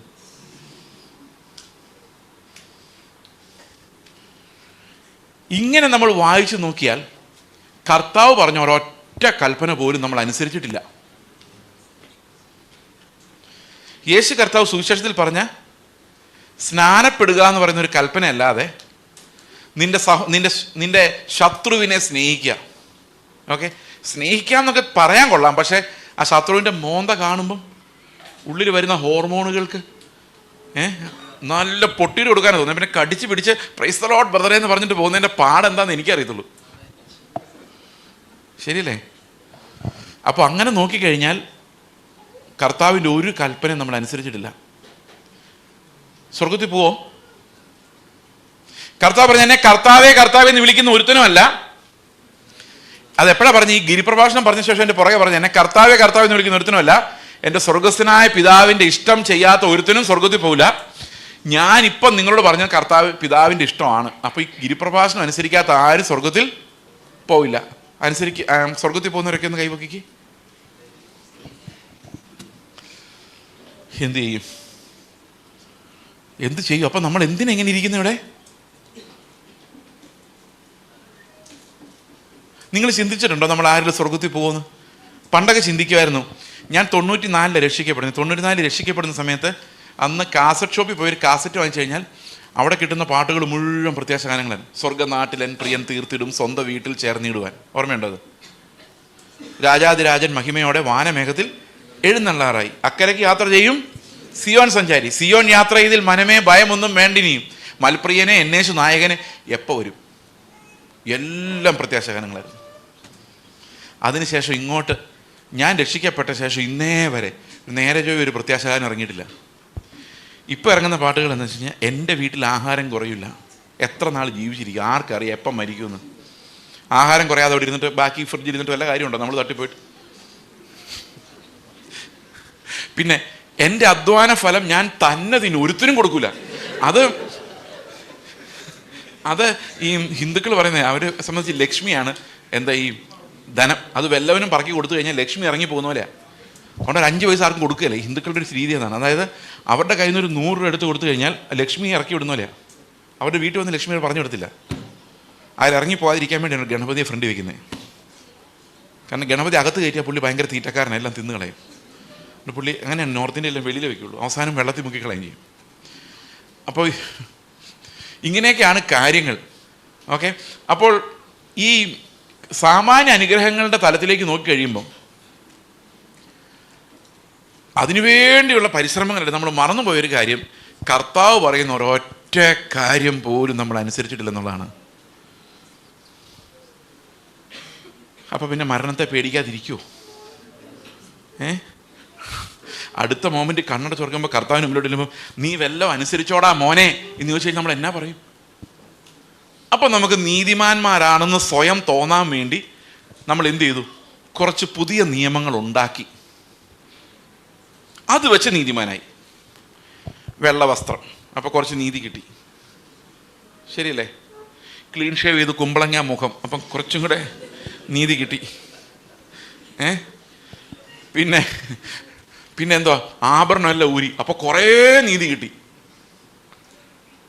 പിന്നെ പ്രത്യേക രീതിയിൽ ആവാൻ തക്കണം ഇടയാ തീർന്നൊക്കെ പറഞ്ഞു കഴിഞ്ഞാൽ ആ ഒരു പെന്തക്കോസ് ഭാഷയും കൂടെ കിട്ടി കഴിഞ്ഞപ്പോഴേക്കും ഒരു കുറച്ചുകൂടെ നീതി കിട്ടി. അവസാനം കള്ളുകൂടി നിർത്തി, സിഗരറ്റ് വലി നിർത്തി, ഓക്കെ, ദശാംശം കൊടുക്കാൻ തുടങ്ങി, ചർച്ചിൽ ഭയങ്കര സന്തോഷമായിട്ട് ജീവിക്കാൻ തുടങ്ങിയതോടുകൂടി കുറേ നീതി കിട്ടി. ഇത് വെച്ചോണ്ട് ഞാൻ ദൈവത്തോട് പറയാണ്, എന്നെ നീ സ്വർഗത്തിൽ കയറ്റണം, എന്നെപ്പോലൊരു നീതിമാൻ ആരുള്ളൂ. അപ്പോൾ ദൈവം ഒന്നും അനുസരിക്കാതെ നമ്മൾ വേറെ കുറച്ച് സെറ്റ് ഓഫ് നിയമങ്ങൾ ഉണ്ടാക്കിയിട്ട് അതനുസരിച്ചിട്ട് ദൈവത്തോട് പറയാണ്, നിന്റെ നീതി നോക്കി ഞങ്ങളെ വിധിക്കാൻ ഞങ്ങൾ സമ്മതിക്കൂല, ഞങ്ങൾ വെച്ചിരിക്കുന്ന നിയമങ്ങൾ വെച്ച് വേണമെങ്കിൽ ഞങ്ങളെ വിധിച്ചാൽ മതി, അങ്ങനെ ഞങ്ങളെ നീ സ്വർഗത്തിൽ കൊണ്ടുപോകുന്നു ഞങ്ങൾ വിശ്വസിക്കുന്നു. അവസാനം വെള്ള വസ്ത്രം കൂടിക്കൂടി വെള്ള മാസ്ക് വരെ വന്നു, എന്നിട്ട് ഒരൊറ്റ നീതിമാൻ പോലും ഉണ്ടായില്ല. ശരിയല്ലേ? അപ്പോൾ ഇത്രയും നിയമങ്ങൾ നമ്മൾ ഉണ്ടാക്കി. ഇത് യഹൂദന്മാരും മലയാളികളും ഇക്കാര്യത്തിൽ ഒരുപോലെ. ഇതുപോലൊരു ജാതി ഉണ്ടോ എന്ന് ചോദിക്കുന്നത് യഹൂദന്മാർക്കും മലയാളികൾക്കും കറക്റ്റാണ്. കാരണം അവർ രണ്ടുപേരും ദൈവത്തിൻ്റെ ന്യായപ്രമാണത്തെ മറിച്ച് കളയുന്നത് എങ്ങനെയെന്നറിയോ? സ്വന്തം നിയമങ്ങൾ ഉണ്ടാക്കിക്കൊണ്ട്. ഇത് വേറൊരു ജാതിയും ചെയ്യത്തില്ല ലോകത്തിൽ. നിങ്ങൾ തമിഴ്നാട്ടിലോട്ടില്ല, അവർക്ക് സ്പെഷ്യൽ നിയമങ്ങളൊന്നുമില്ല. അനുസരിച്ചില്ല അത്രയേ ഉള്ളൂ. മനുഷ്യരായിട്ട് നിയമങ്ങളൊന്നും ഉണ്ടാക്കി വെച്ചിട്ടില്ല. വസ്ത്രധാരണത്തിലോ ജീവിതം അങ്ങനെയൊന്നും നിയമങ്ങളില്ല. അത് ലോകത്തിൽ ഇസ്രായേൽ മക്കൾക്കും മലയാളികൾക്കും മാത്രമേ ഉള്ളൂ. രണ്ടുപേരുടെ കുറിച്ച് ചോദിക്കും, ഇതുപോലൊരു ജാതി എവിടെ ഉണ്ട് ചോദിക്കാം. ഓക്കെ, ഞാൻ ഇതിനെ വിമർശിക്കുന്നതല്ല കേട്ടോ. കള്ളു കുടിക്കരുത് നമുക്ക് എല്ലാവർക്കും അറിയാം. അപ്പം നിങ്ങൾ വിചാരിക്കും അത് തെറ്റാന്നുള്ള കാര്യത്തിൽ സംശയമൊന്നുമില്ല. ആത്മാവിന് പുക കൊടുക്കുന്നത് അത് ഭയങ്കര തെറ്റാന്നുള്ള കാര്യം നമുക്ക് എല്ലാവർക്കും അറിയാം. അതുപോലെ തിയേറ്ററിൽ പോയിരുന്ന് സിനിമ കാണുന്നത് പാപമാണെന്ന് നിങ്ങൾക്കറിയാമല്ലേ? അറിയാമല്ലേ? ഇതൊന്നും അല്ല അതിൻ്റെ പ്രശ്നം. അതിൻ്റെ പ്രശ്നം എന്താണെന്ന് വെച്ച് കഴിഞ്ഞാൽ ഈ ന്യായപ്രമാണത്തിലെ കാതലായ കാര്യങ്ങൾ നമ്മൾ നോക്കുന്ന പോലും ഇല്ലെന്നുള്ള പ്രശ്നം. നിങ്ങൾ ആഭരണം ഊരുവോ ഷേവ് ചെയ്യുവോ വെള്ള വസ്ത്രം ഇടുവോ, മുഴുവൻ വെള്ളയാക്കിയാലും കുഴപ്പമില്ല, ഒരു കുഴപ്പമില്ല. പക്ഷേ ഈ പ്രമാണങ്ങൾ ആരനുസരിക്കും?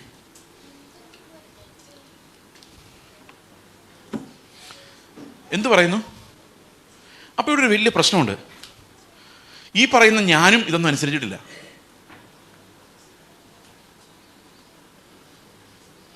ഈ പറയുന്ന ഞാനും കണ്ണ് ചൂട് നിർത്തി കളഞ്ഞിട്ടില്ല. എന്നെക്കൊണ്ട് സാധിക്കില്ല എന്ന് എനിക്ക് മനസ്സിലായിട്ടുണ്ട് കണ്ണ് ചൂട് നിർത്തി കളയാൻ. 2007 8 മറ്റോ തോന്നുന്നു, എനിക്ക് ഒരു ദിവസം ഞാനിങ്ങനെ ചിന്തിക്കാം, കർത്താവേ, ഈ കണ്ണ് ഇല്ലായിരുന്നെങ്കിൽ എത്രയോ പാപങ്ങൾ ഇല്ലാതായി പോയനെ. നിങ്ങൾ ആലോചിച്ചിട്ടുണ്ടോ അത്? കണ്ണില്ലെങ്കിൽ നമുക്ക് കളർ കാണണ്ട, ടൈൽസ് ഏത് ഇടണം നോക്കണ്ട, ബെഡ് ഏതാന്ന് നോക്കണ്ട, കട്ടിലാണ് വീട് ഏതാന്ന് നോക്കണ്ട, അല്ലേ? എവിടെയെങ്കിലും ആരെങ്കിലും പിടിച്ചു കൊണ്ടുവിടും, അവിടെ കിടന്നുറങ്ങാം. എന്തോ ഒരു സന്തോഷമല്ല, 5 പൈസയുടെ ചിലവില്ല. ഡ്രസ്സ് മാറണം, വേറെ ഡ്രസ്സ് പുതിയത് വാങ്ങിക്കണമെന്ന് പറയോ കണ്ണില്ലാത്ത ഒരാൾ? പറ.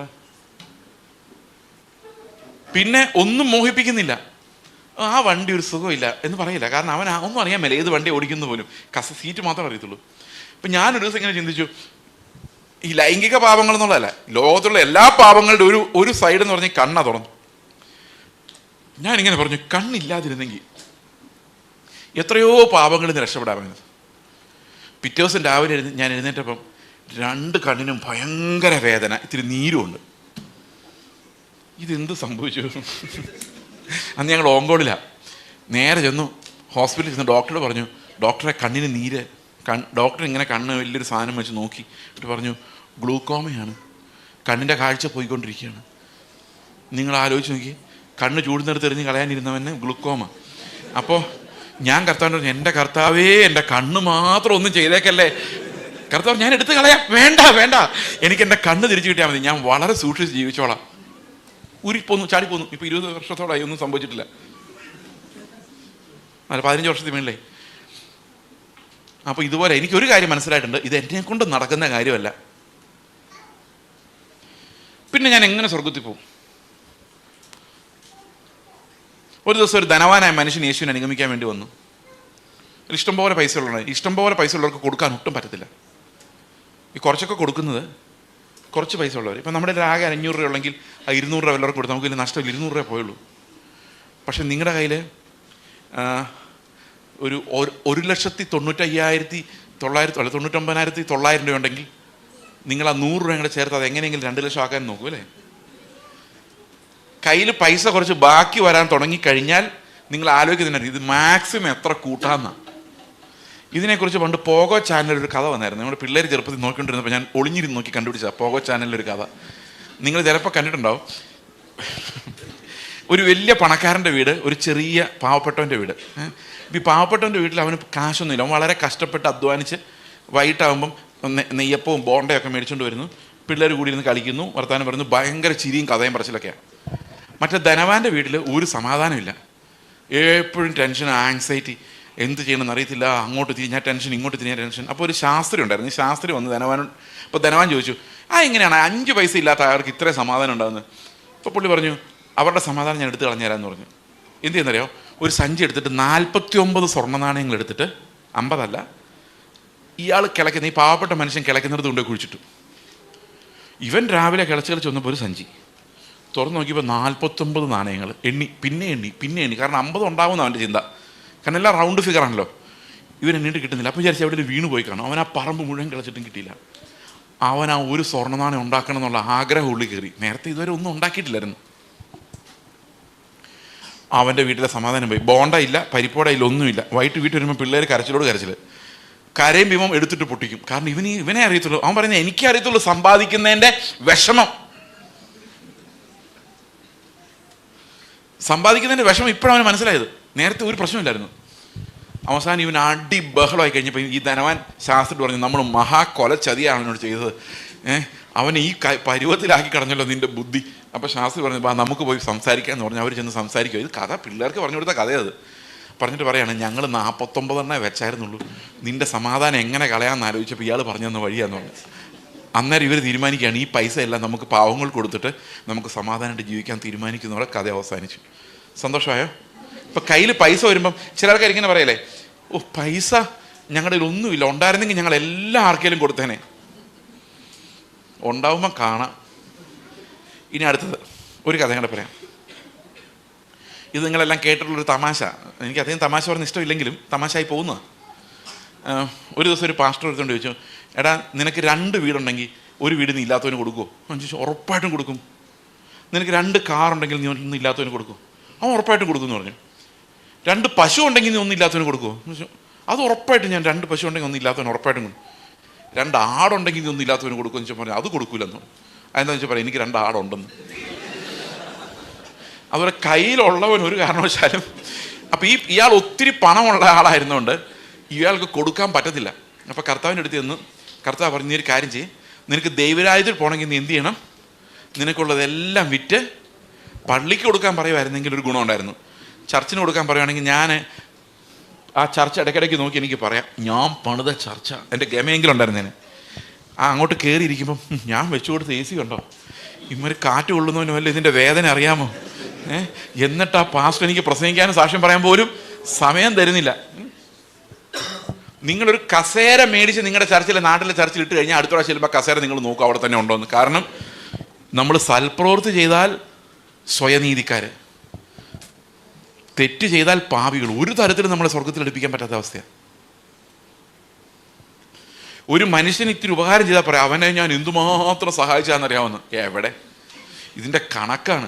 മക്കളോട് അപ്പനന്മാർ പറയുന്ന കേട്ടില്ല, നിന്നെയൊക്കെ ഞാൻ വളർത്താൻ എന്തോരം പാടുപെട്ടെന്ന് ആരെങ്കിലും പറഞ്ഞോ?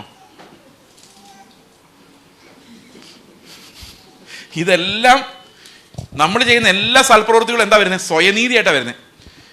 മനുഷ്യന്റെ ജഡം അങ്ങനെയാ, എന്ത് ചെയ്താലും സ്വയനീതിയായിട്ട് വരും. ചെയ്തില്ലെങ്കിൽ പാപിയായിട്ട് കിടക്കുകയും ചെയ്യും. മനസ്സിലായോ? അപ്പോൾ ഓരോ അർത്ഥത്തിലും രക്ഷയില്ല. അപ്പോൾ ഈ മനുഷ്യൻ ചെന്നപ്പോൾ കർത്താവ് പറഞ്ഞു, നീ എല്ലാം വിറ്റ് ദരിദ്രർക്ക് കൊടുക്കണം. അപ്പോൾ അവർക്ക് തിരിച്ച് നന്ദിയൊന്നും പറയാൻ പറ്റില്ല. വഴി ഇരിക്കുന്നവർക്കൂടെ കൊടുത്തിട്ട് പോന്നു കഴിഞ്ഞാൽ അവൻ ആരാന്ന് പോലും അറിയത്തില്ല. അപ്പോൾ നിഷ്പ്രയോജനമായി പോകും എല്ലാം. ഒരു ഗമ പോലും കിട്ടുന്നില്ല. ആ കൊടുത്തവൻ എന്നുള്ള ഗമ പോലും. അവൻ വളരെ വിഷമിച്ച് തിരിച്ചു പോയി കഴിഞ്ഞപ്പം കർത്താവ് പറഞ്ഞു, ധനവാൻ ദൈവരാജ്യത്തിൽ കിടക്കുന്നതിനേക്കാളും ഭേദം ഒട്ടകം സൂചിക്കുഴലിൽ കിടക്കുന്നതാണ്. ഈ ധനവാനെ സൂചിക്കുഴലിക്ക് അകത്തോടെ കയറ്റിയില്ലെങ്കിൽ സഭ മുമ്പോട്ട് പോകില്ല. ഒട്ടകത്തെ അപ്പം ഇതിലേ കയറ്റിയേ പറ്റുള്ളൂ. ഒരു സഭയിൽ ഒട്ടകങ്ങൾ വരുന്നതാണോ നിങ്ങൾക്ക് ഇഷ്ടം? പൂച്ചകളും പട്ടികളൊക്കെ വരുന്നതാണ് ഏതാ നല്ലത്? നേരത്തെ നമ്മൾ നായ്ക്കുട്ടികളുടെ കാര്യം പറഞ്ഞില്ലേ, ആര് വരുന്ന നല്ലത്? നമ്മുടെ ചർച്ച അനുഗ്രഹിക്കപ്പെടണമെങ്കിൽ വൻ മരങ്ങൾ വരണം അല്ലേ? വൻ മരങ്ങൾ എന്താണ് പറയുന്നത്? വൻ തോക്കുകൾ, വിലയേറിയ ആത്മാക്കൾ, അങ്ങനെയൊക്കെ പറയത്തില്ലേ? പൈസ ഉള്ളവരെ കുറിച്ചാണ് പറയുന്നത്. അപ്പോൾ ഈ ഒട്ടകങ്ങളെ അകത്ത് കയറ്റാൻ വേണ്ടി നമ്മുടെ പണ്ഡിതന്മാരുണ്ട്. ഞങ്ങളെപ്പോലെ ബൈബിൾ കോളേജ് പഠിക്കുകയൊക്കെ ചെയ്യുന്ന പണ്ഡിതന്മാർ അവരൊരു കാര്യം കണ്ടുപിടിച്ചു. യെരുശലേം ഗേറ്റിലോട്ട് പോകുന്ന വഴിക്ക് ഉള്ള ഒരു ഗേറ്റാണ്, യെരുശലേമിലേക്ക് പോകുമ്പോൾ ഒരു ഗേറ്റിൻ്റെ പേരാണ് സൂചിക്കുഴ. അപ്പോൾ ഒട്ടകങ്ങൾക്ക് അതിലെ കയറി പോകണമെങ്കിൽ എന്ത് ചെയ്താൽ മതി? ഒന്ന് കുനിഞ്ഞു കൊടുത്താൽ മതി. എൻ്റെ സഹോദരങ്ങളെ, അങ്ങനൊരു ഗേറ്റ് ആ നാട്ടിലെങ്ങും ഇല്ല. ഇത് ബാർക്ലേ എന്ന് പറഞ്ഞ ഒരാൾ കണ്ടുപിടിച്ചതാണ്. ഈ ബാർക്ലയുടെ ഒരു കമൻ്ററി ബുക്കുണ്ട്, കുറേ എണ്ണം. എല്ലാ കഥകളും പൊട്ടക്കഥകളാണ്. ആൾക്കാരത് വിശ്വസിച്ച് ഇങ്ങനെ പ്രസംഗിച്ചുകൊണ്ട്. അയാൾ തന്നെ ഒരു ദുരുപദേശകനായിരുന്നു. മിക്കവാറും പാസ്റ്റർമാരൊക്കെ പണ്ട് കാലത്ത് ഇത്തിരി വിവരമുള്ള പാസ്റ്റർമാർ പ്രസംഗം ഉണ്ടാക്കിക്കൊണ്ടിരുന്നത് ബാർക്ലേ നോക്കി. വില്യം ബാർക്ലയുടെ കമൻ്ററി. എവിടെയെങ്ങാനും നിങ്ങൾ കണ്ടാൽ വേറെ വഴിക്ക് ഓടി രക്ഷപ്പെടണം. ഇത് കുനിഞ്ഞു പോകുന്ന ഗേറ്റ് ആണോ അല്ലയോ എന്ന് അറിയാൻ വേണ്ടി അടുത്ത 2 വാക്യങ്ങൾ ശ്രദ്ധിച്ചാൽ മതി. കർത്താവ് പറഞ്ഞു, ഒട്ടകം സൂചിക്കുഴയുടെ കടന്നു പോകുന്ന പോലെ പോയാലേ ധനവാൻ ദൈവരാജ്യത്തിൽ പോകുള്ളൂ എന്ന് പറഞ്ഞപ്പം ശിഷ്യന്മാരെന്താ പറഞ്ഞേ? ശിഷ്യന്മാർ അമ്പരന്ന് പോയി. ശിഷ്യന്മാർ ഇങ്ങനെ ചിന്തിച്ചാൽ പോരായിരുന്നു, കുഞ്ഞു പോയാൽ പോരെ, പിന്നെ എന്താണെന്ന് ചോദിച്ചാൽ പോരായിരുന്നു. അല്ല, ശിഷ്യന്മാർ അമ്പരന്ന് പോയിട്ട് കർത്താവിനോട് ചോദിക്കുവാണ്, ഇങ്ങനെ ഒരു സൂചിക്കുഴയാണെങ്കിൽ രക്ഷിക്കപ്പെടാൻ ആർക്കെങ്കിലും പറ്റുമോ? അപ്പം അതിനർത്ഥം എന്താ? സൂചിക്കുഴയാണോ? അപ്പം കർത്താവ് പറയാം, അത് മനുഷ്യനാൽ അസാധ്യം.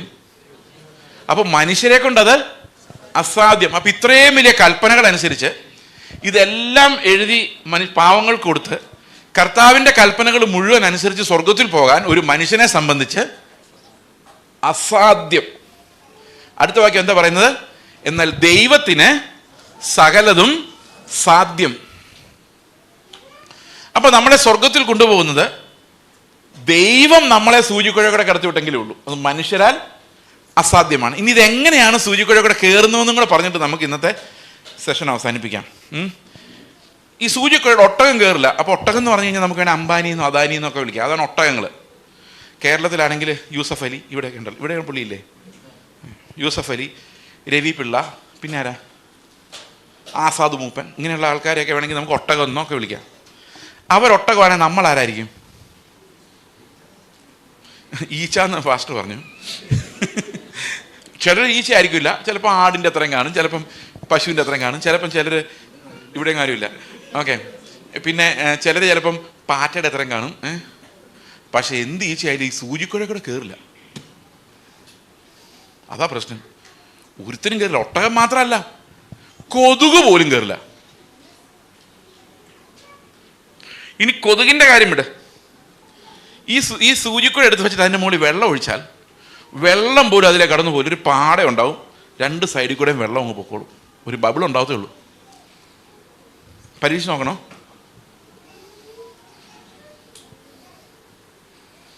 ഒരു വക അതിലൂടെ കിടക്കില്ല. അപ്പൊ കിടക്കണമെങ്കിൽ പിന്നെ എന്ത് ചെയ്യണം? എങ്ങനെ കടത്താം? എന്തെങ്കിലും വഴിയുണ്ടോ? മനുഷ്യന്റെ തല എങ്ങനെ പുകഞ്ഞാലും ഈ മനുഷ്യനെ ദൈവത്തിന്റെ നീതി അനുസരിച്ച് നീതിമാനാക്കാൻ പറ്റത്തില്ല. അപ്പോൾ മനുഷ്യരാൽ അസാധ്യമായൊരു രക്ഷ നമുക്ക് ദൈവം എങ്ങനെ തന്നു എന്നുള്ളതാണ് ഈ ബൈബിളിന്റെ സ്റ്റോറി. അതായത് എങ്ങനെയാണ് ഇങ്ങനൊരുത്തനെ, ഒരു ഒട്ടകത്തെ, ഒരു ഒരു പാറ്റ ഈച്ച എന്തെങ്കിലും ആയാലും ഇതിനെങ്ങനെയാണ് ഈ സൂചിക്കുഴയുടെ ദൈവം അപ്പുറത്ത് ചാടിക്കുന്നത് എന്നുള്ളതാണ് ഈ പുതിയ നിയമത്തിൻ്റെ ഉപദേശം. നമുക്ക് യോഹന്നാന്റെ സുവിശേഷം 3-ാം അധ്യായം വായിക്കാം. 3-ാം അധ്യായത്തിലെ 3-ാം വാക്യം. John chapter 3 verse 3. യേശു അവനോട്, ആമേൻ ആമേൻ ഞാൻ നിന്നോട് പറയുന്നു, പുതുതായി ജനിച്ചില്ല എങ്കിൽ. അപ്പോൾ നമ്മൾ ഈ സൂചിക്കുഴയുടെ പോകണമെങ്കിൽ എന്ത് ചെയ്യണം?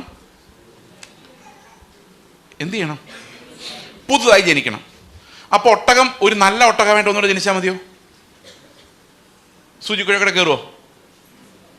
നിങ്ങൾക്ക് ആഗ്രഹമുണ്ടോ അമ്മയുടെ വയറ്റിൽ കിടന്ന് ഒന്നുകൂടെ ജനിക്കണമെന്ന്? ആഗ്രഹമുണ്ടോ? ഒന്നും കൂടെ 10ാം ക്ലാസ്സിൽ എഴുതുമായിരുന്നെങ്കിൽ കുറച്ചുകൂടെ നല്ല നിങ്ങൾ എക്സാം എഴുതുമായിരുന്നോ? ഒന്നും കൂടെ നല്ലൊരു കല്യാണമെങ്കിലും കഴിക്കുമായിരുന്നോ?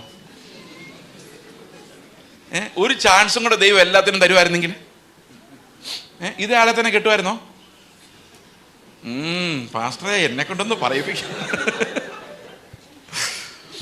അപ്പൊ പക്ഷെ ദൈവം അങ്ങനെ ഒരു ചാൻസും കൂടെ നമുക്ക് ആദ്യം മുതലേ ജീവിക്കാൻ തരുന്നില്ല.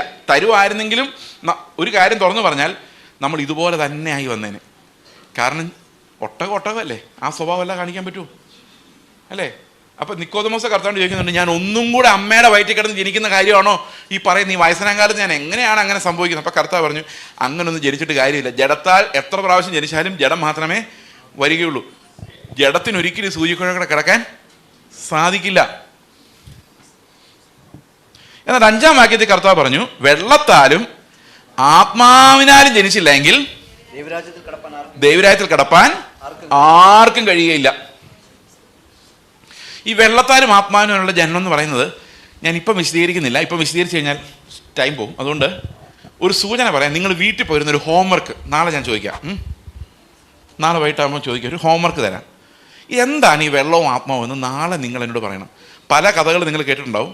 ചിലർ പറയും വെള്ളം എന്ന് പറയുന്ന, കത്തോലിക്കർ പറയുന്നത് മാമോദിസ വെള്ളമാണ്. ഒരുത്തൻ ഉണ്ടായി കഴിഞ്ഞ ഉടനെ അവൻ്റെ ദേഹത്ത് വെള്ളം തളിക്കുമ്പോൾ വെള്ളവും. യാക്കോബക്കാർ പറയുന്ന പോലെ മൂറവും പൂശിയാൽ ആത്മാവുമായി. വെള്ളവും ആത്മാവും.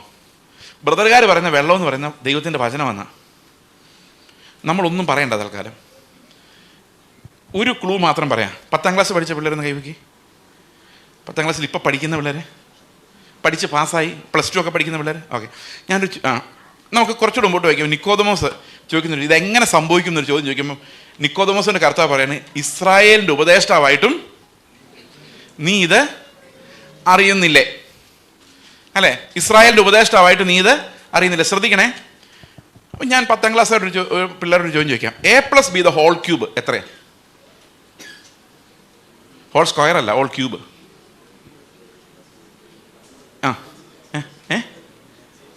A³ + B³ എൻ്റെ ജീവിതത്തിൽ പ്രതീക്ഷിച്ചില്ല ഇന്നൊരു മാത്തമാറ്റിക്സ് ഫോർമുലയുടെ ഉത്തരം പറയേണ്ടി വരുമെന്ന്. അല്ലേ? A³ + B³ + 3A² B + 3AB². മറക്കല്ലേ? ഞാൻ ഇങ്ങനെ ചോദിക്കാം, തമാശ കേട്ടോ, സീരിയസ് എടുക്കല്ലേ. 10ാം ക്ലാസ്സിൽ പഠിച്ചിട്ടും ഇത് നീ അറിയുന്നില്ലയോ എന്ന് ചോദിക്കുന്ന പോലെയാണ് യേശു ക്രിസ്തു നിക്കോദമോസിനോട് ചോദിക്കുന്നത്. നീ ഇസ്രായേലിൻ്റെ ആചാരനായിട്ട് നിനക്ക് ഈ വെള്ളത്താലും ആത്മാവിനാലും ജനിക്കുന്ന എങ്ങനെയാണെന്ന് അറിയത്തില്ല, പിന്നെ എന്ത് സിലബസാണ് നീ പഠിച്ചതെന്നാണ് ആരോട് ചോദിക്കുന്നത്?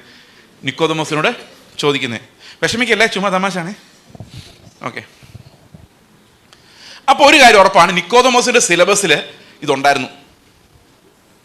ഓക്കെ, നിക്കോദമോസിൻ്റെ സിലബസിൽ ഇത് ഉണ്ടായിരുന്നു. അത് ഞാൻ റെഫറൻസ് പറയാം. നിങ്ങൾ വീട്ടിൽ പോയിരുന്ന് വായിച്ചു നോക്കിയിട്ട് ഈ വെള്ളത്താലും ആത്മാവിനാലുള്ള വീണ്ടും ജനനം നിങ്ങൾ നാളെ മനസ്സിലാക്കിക്കൊണ്ട് വന്നാൽ മതി. റെഫറൻസ് ഇതാണ്, യെഹെസ്കേലിൻ്റെ പുസ്തകം 36-ന്റെ 25, 26, 27 3 വാക്യങ്ങൾ. ഓക്കെ, വീട്ടിൽ പോയി വായിച്ചിട്ട് കർത്താവ് ഇവിടുന്ന് ഡയറക്റ്റ് കൊട്ടേഷനാണത്. ഈ ഡയറക്റ്റ് കൊട്ടേഷൻ്റെ അർത്ഥം എന്താണെന്ന് ആ വാക്യം നോക്കി മനസ്സിലാക്കാം. ഓക്കെ, നമുക്കത് വിടാം. 7-ാമത്തെ വാക്യത്തിലേക്ക് വരാം. 7-ാമത്തെ വാക്യം, നിങ്ങൾ പുതുതായി ജനിക്കണം, നിങ്ങൾ പുതുതായി ജനിക്കണമെന്ന് ഞാൻ നിന്നോട് പറയുകയിൽ ആശ്ചര്യപ്പെടരുത്.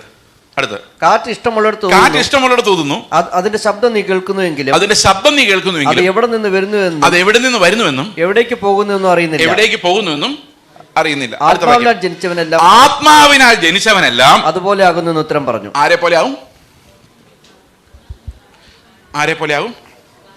കാറ്റ് പോലെ ആകും. അപ്പൊ സൂര്യക്കുഴയോടെ കയറണമെങ്കിൽ നമ്മൾ ആരെ പോലെ ആകണം? വെള്ളം പോലെ ആയ പോരാ. ആരെ പോലെ ആയാലേ കയറുള്ളൂ?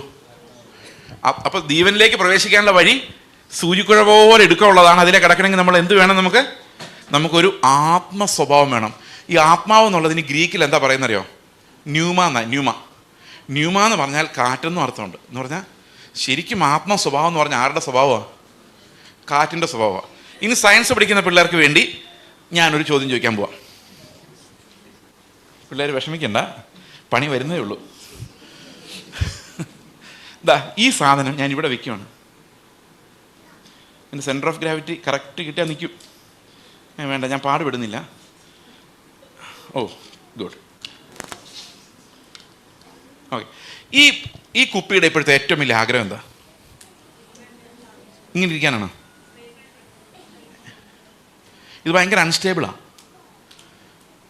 അപ്പോൾ എന്തുകൊണ്ട് അൺസ്റ്റേബിളാണ്? എന്തുകൊണ്ട് ഈ കുപ്പി അൺസ്റ്റേബിളായിരിക്കുന്നത്? ഇത്ര ഉയരത്തിലിരിക്കുമ്പം ഇതിന് ഗ്രാവിറ്റി കാരണമുള്ള ഒരു എനർജി ഉണ്ട്, അത് പൊട്ടൻഷ്യൽ എനർജി ഉണ്ട് അല്ലേ? അപ്പോൾ സ്റ്റേബിൾ ആവണമെങ്കിൽ എന്ത് ചെയ്യണം? സീറോ ആക്കണം. അത് സീറോ ആക്കണമെങ്കിൽ നിലത്ത് വന്ന് വീഴണം. കേട്ടിട്ടില്ല ഇതൊന്നും? എൻ്റെ കർത്താവ്, ഇന്ന് തൊട്ട് ഞാൻ പഠിപ്പിക്കേണ്ടി വരുമോ? ഓക്കെ. അപ്പോൾ നമ്മുടെ എല്ലാവരുടെയും ആഗ്രഹം എന്താണെന്ന് വെച്ച് കഴിഞ്ഞാൽ ഈ സോളിഡ് ആയിട്ടുള്ള എല്ലാത്തിൻ്റെയും ആഗ്രഹം എങ്ങനെയെങ്കിലും സെറ്റിൽ ആവണം അല്ലേ? നമ്മൾ പ്രാർത്ഥിക്കുന്നത് എന്തിനു വേണ്ടിയാ?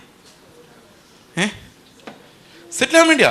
നമ്മൾ ജീവിക്കുന്നത് തന്നെ പണ്ടാരൻ്റെ പറഞ്ഞ പോലെ ജീവിക്കാൻ വേണ്ടി മരിക്കാൻ വരെ ഞങ്ങൾ തയ്യാറാന്ന് പറഞ്ഞ പോലെ ഈ ജീവൻ മരണ യുദ്ധം നമ്മൾ ചെയ്യുന്നത് എന്തിനു വേണ്ടിയാ? എങ്ങനെയെങ്കിലും ഒന്ന് ജീവിക്കാൻ വേണ്ടിയാ.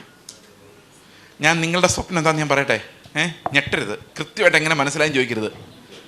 ഇവിടെ നല്ലൊരു ജോലി കിട്ടി ഇഷ്ടംപോലെ പണം ഉണ്ടാക്കുക, പിള്ളേർക്കുള്ളതെല്ലാം ബാങ്കിലിടുക, വീട്ടിൽ 2 പിള്ളേരുണ്ടെങ്കിൽ 2 വീട് വാങ്ങിക്കുക അവിടെ ഇവിടെ, രണ്ടും അവസാനം നമുക്ക് സ്വസ്ഥമായി താമസിക്കാനുള്ള പൈസ എല്ലാം ഉണ്ടാക്കിയ ശേഷം കാനഡയ്ക്ക് അങ്ങോട്ടൊന്നും പോകാൻ പറ്റിയില്ലെങ്കിൽ, അതാണ് അൾട്ടിമേറ്റ് സ്വപ്നം. അത് നടന്നില്ലെങ്കിൽ ഇവിടെ വയസ്സനാം കാലത്ത് പിള്ളേരെല്ലാം സെറ്റിലാക്കി അവരെങ്കിലും കാനഡയ്ക്കോ UK വിട്ടിട്ട് ആ നാട്ടിൻ പുറത്ത് റിട്ടയർ ചെയ്ത് മനോരമ പത്രം വായിച്ച് നിര്യാതരായിക്കോളാം, ആരൊക്കെ മരിച്ചു പോയിട്ടുണ്ട്, എവിടെയെല്ലാം ശവോടൊക്കെ ഉണ്ടെന്ന് നോക്കി അങ്ങനെ ആ ചാരുകസേര കിടക്കുന്ന ആ ഒരു സ്വപ്നം. വല്ലപ്പോഴും ആ മക്കൾ വരുന്നു, വിശേഷം അന്വേഷിക്കുന്നു. സെറ്റിൽമെൻ്റ് ആയില്ലേ? ആയോ?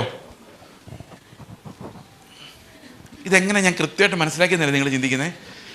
എല്ലാ ഇതാണ്, അത് സയൻസിൻ്റെ റൂൾ പോലെയാണ്. ഈ സയൻസിൻ്റെ പ്രത്യേകത എന്താണെന്ന് വെച്ച് കഴിഞ്ഞാൽ ഇതിനെ ഏത് റൂൾ അനുസരിക്കുന്നോ അതേ റൂൾ ഇവിടെയുള്ള എല്ലാ സാധനവും അനുസരിക്കും. ഇപ്പം ന്യൂട്ടൺ പറയാണ് ആപ്പിൾ മുകളിൽ നിന്ന് താഴോട്ട് വീഴും എന്ന് പറഞ്ഞാൽ ആപ്പിൾ മാത്രമല്ല എത്ര പ്രാവശ്യം ഇട്ടാലും താഴെ വീഴും. അതാണ് ശാസ്ത്രത്തിൻ്റെ പ്രത്യേകത. ശാസ്ത്രത്തിൻ്റെ ഒരു പ്രിൻസിപ്പിൾ യൂണിവേഴ്സലി വാലിഡാണ്. അതുപോലെ ഇവിടെ ഇരിക്കുന്ന എല്ലാവർക്കും ആപ്ലിക്കബിളാണ് എന്ത്? Settlement theology. നമ്മൾ ശരിക്കും പ്രാർത്ഥിക്കുന്നതിനെന്നറിയോ? എങ്ങും പറന്നു പോകാതെ കല്ലുപോലെ ഞങ്ങൾ ഒരിടത്ത് ഇരുത്തണമെന്നാണ്. ഒരു കല്ലിൻ്റെ സ്വഭാവം ഞങ്ങൾക്ക് തന്ന് ഞങ്ങൾ എവിടെയെങ്കിലും സ്വസ്ഥമായിട്ടിരുത്തന്നെ അലഞ്ഞു തിരിയാൻ ഞങ്ങളെ കൊണ്ട് വയ്യ. ഇതെങ്ങനെ എനിക്ക് മനസ്സിലായി? ഇയാൾ എങ്ങനെ ഇത് മനസ്സിലാക്കിയെടുത്തു? കഴിഞ്ഞ ദിവസം ഞങ്ങളുടെ ചർച്ചിൽ വരുന്ന ഓൺലൈൻ വരുന്ന ഒരു സഹോദരിയുണ്ട്. ആ സഹോദരിയോട് പറഞ്ഞു ഭയങ്കര ഉണർവായിരുന്നു കഴിഞ്ഞ ദിവസം ഞങ്ങളുടെ ചർച്ചിൽ. അവരവിടെ പോകുന്ന വിസിബിൾ ചർച്ചിൽ അവിടെ ഒരു പ്രവാചകൻ വന്നു എൻ്റെ മകനെക്കുറിച്ചൊക്കെ കറക്റ്റായിട്ട് പ്രവചിച്ചു. ഞാൻ പറഞ്ഞു ആ പ്രവചനമെല്ലാം ഞാൻ പറയട്ടെ എന്ന് ചോദിച്ചു. അപ്പോൾ പുള്ളിക്കാരൻ അതെങ്ങനെ പറയാൻ പറ്റും? ഞാൻ പറഞ്ഞു കൃത്യമായിട്ട് ഞാൻ പറഞ്ഞുതരാമെന്ന് പറഞ്ഞു. 1, 2, 3, 4 ഞാൻ പറഞ്ഞു എല്ലാം. അവരോട് ഇതെങ്ങനെ മനസ്സിലായി? ആ മോൻ ചോദിച്ചു ചെയ്സെങ്കിലിന് എങ്ങനെ ഇതൊക്കെ മനസ്സിലായത്? ഞാൻ പറഞ്ഞു ഈ ആത്മാവിനെ നമ്മൾ നേരത്തെ വിവേചിച്ചിട്ടുള്ളൊരു സാധനമാണ്. അതിത്രേ പറയുള്ളൂ, നിന്നെ ഒരു അനുഗ്രഹ വിഷയമാക്കി മാറ്റാൻ പോകുന്നു. Point number 1. നീ അനുഭവിച്ച വേദനകൾ, ചെറുപ്പകാലത്ത് നീ കടന്നുപോയ അവസ്ഥകൾ. ഇതിൽ അവസ്ഥകൾ എന്നുള്ള വാക്കില്ലാതെ പ്രവചനം സാധ്യമല്ല. ഇത് കൃത്യം, കാരണം ഈ ഒരു സാധനമാണ് ഊടാടി സഞ്ചരിക്കുന്നത് മൊത്തം. അപ്പം എങ്ങനെയെങ്കിലും നമ്മളെ സെറ്റിലാക്കണം. കർത്താവ് പറയാണ് കാറ്റിൻ്റെ സ്വഭാവം ഇല്ലാത്ത ഒന്നും ദൈവരാജ്യത്തിൽ പ്രവേശിക്കത്തില്ല. ഈ കാറ്റിൻ്റെ സ്വഭാവം എന്ന് പറഞ്ഞാൽ എന്താണെന്നറിയാം? ഞാൻ അതിൻ്റെ ഒരു കഥ പറയാം. 2 പേരുടെ കഥ പറയാം. ഒന്ന് ഞങ്ങളുടെ ചർച്ചിലുള്ളൊരു സഹോദരൻ്റെ കഥയും മറ്റേ എൻ്റെ കഥയാണ്. എൻ്റെ കഥ പറയാൻ സമയം കിട്ടിയില്ലെങ്കിൽ കുഴപ്പമില്ല, അയാളുടെ കഥ പറഞ്ഞേക്കാം. ഞങ്ങളുടെ ചർച്ചിൽ അജൽ എന്ന് പറഞ്ഞൊരു സഹോദരനുണ്ട്. ഇദ്ദേഹം സെറ്റിലാവാൻ വേണ്ടി ഒത്തിരി കഷ്ടപ്പെട്ട ഒരാളാണ്. വളരെ നല്ലപോലെ പഠിച്ച് പയ്യൻ എൻജിനീയറിങ് പാസ്സായി. എൻജിനീയറിങ് പാസ്സായിട്ട് കാനഡയ്ക്ക് പോയി. IELTS ഒക്കെ എഴുതി നല്ല മാർക്കിൽ പാസ്സായി. കാനഡ ചെന്ന് അവിടെ ഒരു കോഴ്സ് പഠിച്ച് അതും പാസ്സായിട്ട് പുള്ളി നല്ലൊരു ജോലിയും കിട്ടി. അത്രയും നല്ല ജോലി, അത്രയും പെട്ടെന്ന് പഠിച്ച് തീരുന്നതിന് മുമ്പ് ജോലിയും കിട്ടി. 3 ലക്ഷത്തോളം രൂപ സാലറി. 3 ലക്ഷം 3.5 ലക്ഷം അങ്ങനെ പറയുന്നില്ല, എനിക്ക് കൃത്യമായിട്ട് ഓർമ്മയില്ല. അപ്പോൾ വീട്ടിൽ 15 ലക്ഷം രൂപ എഡ്യൂക്കേഷൻ ലോൺ എടുത്തിട്ട് പുള്ളി പോയേക്കുന്നത്. അത് വീട്ടണം. അമ്മയ്ക്ക് ക്യാൻസറാണ്, ക്യാൻസറിന് ചികിത്സിക്കണം. അപ്പന് ജോലിയില്ല, മൂത്ത ചേട്ടന് ജോലിയില്ല. അപ്പൻ്റെ ഒരു സ്റ്റുഡിയോ ഉണ്ട്, പഴയ ടൈപ്പുള്ള സ്റ്റുഡിയോ. ആ സ്റ്റുഡിയോയിലെങ്കിലും ആരും ഫോട്ടോ എടുക്കാനൊന്നും വരുന്നില്ല. ഇങ്ങനെ അപ്പോൾ ഈ 2 വർഷം കൊണ്ട് ലോണൊക്കെ വീട്ടാം, അമ്മയുടെ ക്യാൻസർ ചികിത്സ നടക്കണം എന്നിവൻ തീരുമാനിച്ച് ഇങ്ങനെ ഇരിക്കുന്ന സമയത്താണ് ദൈവത്തിൻ്റെ ആലോചന വരുന്നത്. നീ ഈ ജോലി രാജിവെച്ച് ഇറാഖിൽ എൻ്റെ മിഷണറി ആയിട്ട് പോകണം. ഇവൻ കർത്താവിനോട് പറഞ്ഞു, 2 വർഷം എനിക്ക് തന്നാൽ ഞാൻ ഈ ലോണൊന്ന് ക്ലിയർ ചെയ്തിട്ട് ഞാൻ പൊക്കോളാം. കാരണം എൻ്റെ അപ്പൻ്റെയും ചേട്ടൻ്റെയും സ്ഥലം വെച്ചിട്ടാണ് ഞാൻ ലോൺ എടുത്തിരിക്കുന്നത്. അവരെന്നെ ഓടിക്കും, അതുകൊണ്ട് അവർക്ക് ആ സ്ഥലം തിരിച്ചെടുത്ത് കൊടുത്തിട്ട് ഞാൻ പൊക്കോളാം. കർത്താവ് പറഞ്ഞു, കലപ്പമേൽ കൈവച്ചിട്ട് പിന്നോട്ട് നോക്കുന്നൊന്നും ദൈവരായത്തിന് കൊള്ളാവുന്നവനല്ല. അവൻ 2ഉം കൽപ്പിച്ച് ജോലി അങ്ങ് രാജിവെച്ചു. ആ വീട്ടിലെ അവസ്ഥ ആലോചിച്ച് നോക്ക്. വീട് കത്തി, സെറ്റിൽമെൻറ്റ് പോയി, ഇങ്ങോട്ട് പോകേണ്ട സാധനം പിന്നെയും കയറി വന്നു. ഇപ്പോൾ ഉരുണ്ടോണ്ടിരിക്കുക, സെറ്റിൽമെൻ്റ് ഇല്ല. ഇവൻ നേരെ ഇറാഖിലേക്ക് പോന്നു. ഇറാഖിൽ നിന്ന് ISISകാർ ആൾക്കാരെ നേരത്തെ നിർത്തി ടപ്പ് അടിച്ച കാലം കഴിഞ്ഞുള്ളൂ, ജസ്റ്റം കഴിഞ്ഞുള്ളൂ. അവിടെ ഇപ്പോഴും തീവ്രവാദ സംഘം ഉള്ള സമയത്താണ്. അവിടെ ചെന്ന് വില്ലേജുകളിലൂടെ നടന്ന് സുവിശേഷം വേണ്ടി പോകുന്നത്. എങ്ങനെ പറയും, അറബികൾ മൊത്തം വില്ലേജുകളാണ്, ഇവിടുത്തെ പോലെ ടൗണൊന്നുമില്ല. അവിടെ ചെന്ന് നിങ്ങൾ എവിടെ നിന്നാ ചോദിക്കും. അപ്പോൾ ഗൂഗിൾ ട്രാൻസ്ലേറ്റ് വെച്ച് നോക്കും ഇവൻ എന്താ ചോദിച്ചെന്ന്. കൂടെ ഒരു അറബി അറിയാവുന്നൊരു പയ്യനുണ്ടായിരുന്നു. പറഞ്ഞു, ഞങ്ങൾ ഇന്ത്യയിൽ നിന്നാ. ഹിന്ദു ആണോ? അല്ല, ക്രിസ്ത്യാനി. ഹിന്ദിയിൽ ക്രിസ്ത്യാനികളുണ്ടോ? അവർ ചോദിക്കും. ഉണ്ട്. വാ, വെള്ളം കുടിച്ചിട്ട് വാ. ഇവരെ വിളിച്ച് അകത്ത് കയറ്റി. അറബികൾ അങ്ങനെ ആദ്യത്തെ മര്യാദയുള്ള ആൾക്കാർ. അവിടെ അകത്ത് കയറ്റി കഴിയുമ്പം ഇവർ പറഞ്ഞ് യേശു ക്രിസ്തുവിനെ കുറിച്ചാണ് പറയുന്നത്. ചുമ്മാ കാഷ്വൽ കോൺവെർസേഷൻ. ഒരാൾ പറഞ്ഞു, കുറേ വർഷങ്ങൾക്ക് മുമ്പ് ഈസാ നബിയെക്കുറിച്ച് പറയാൻ നിങ്ങളിവിടെ വരുന്നതായിട്ട് ഞാൻ സ്വപ്നം കണ്ടിട്ടുണ്ട്.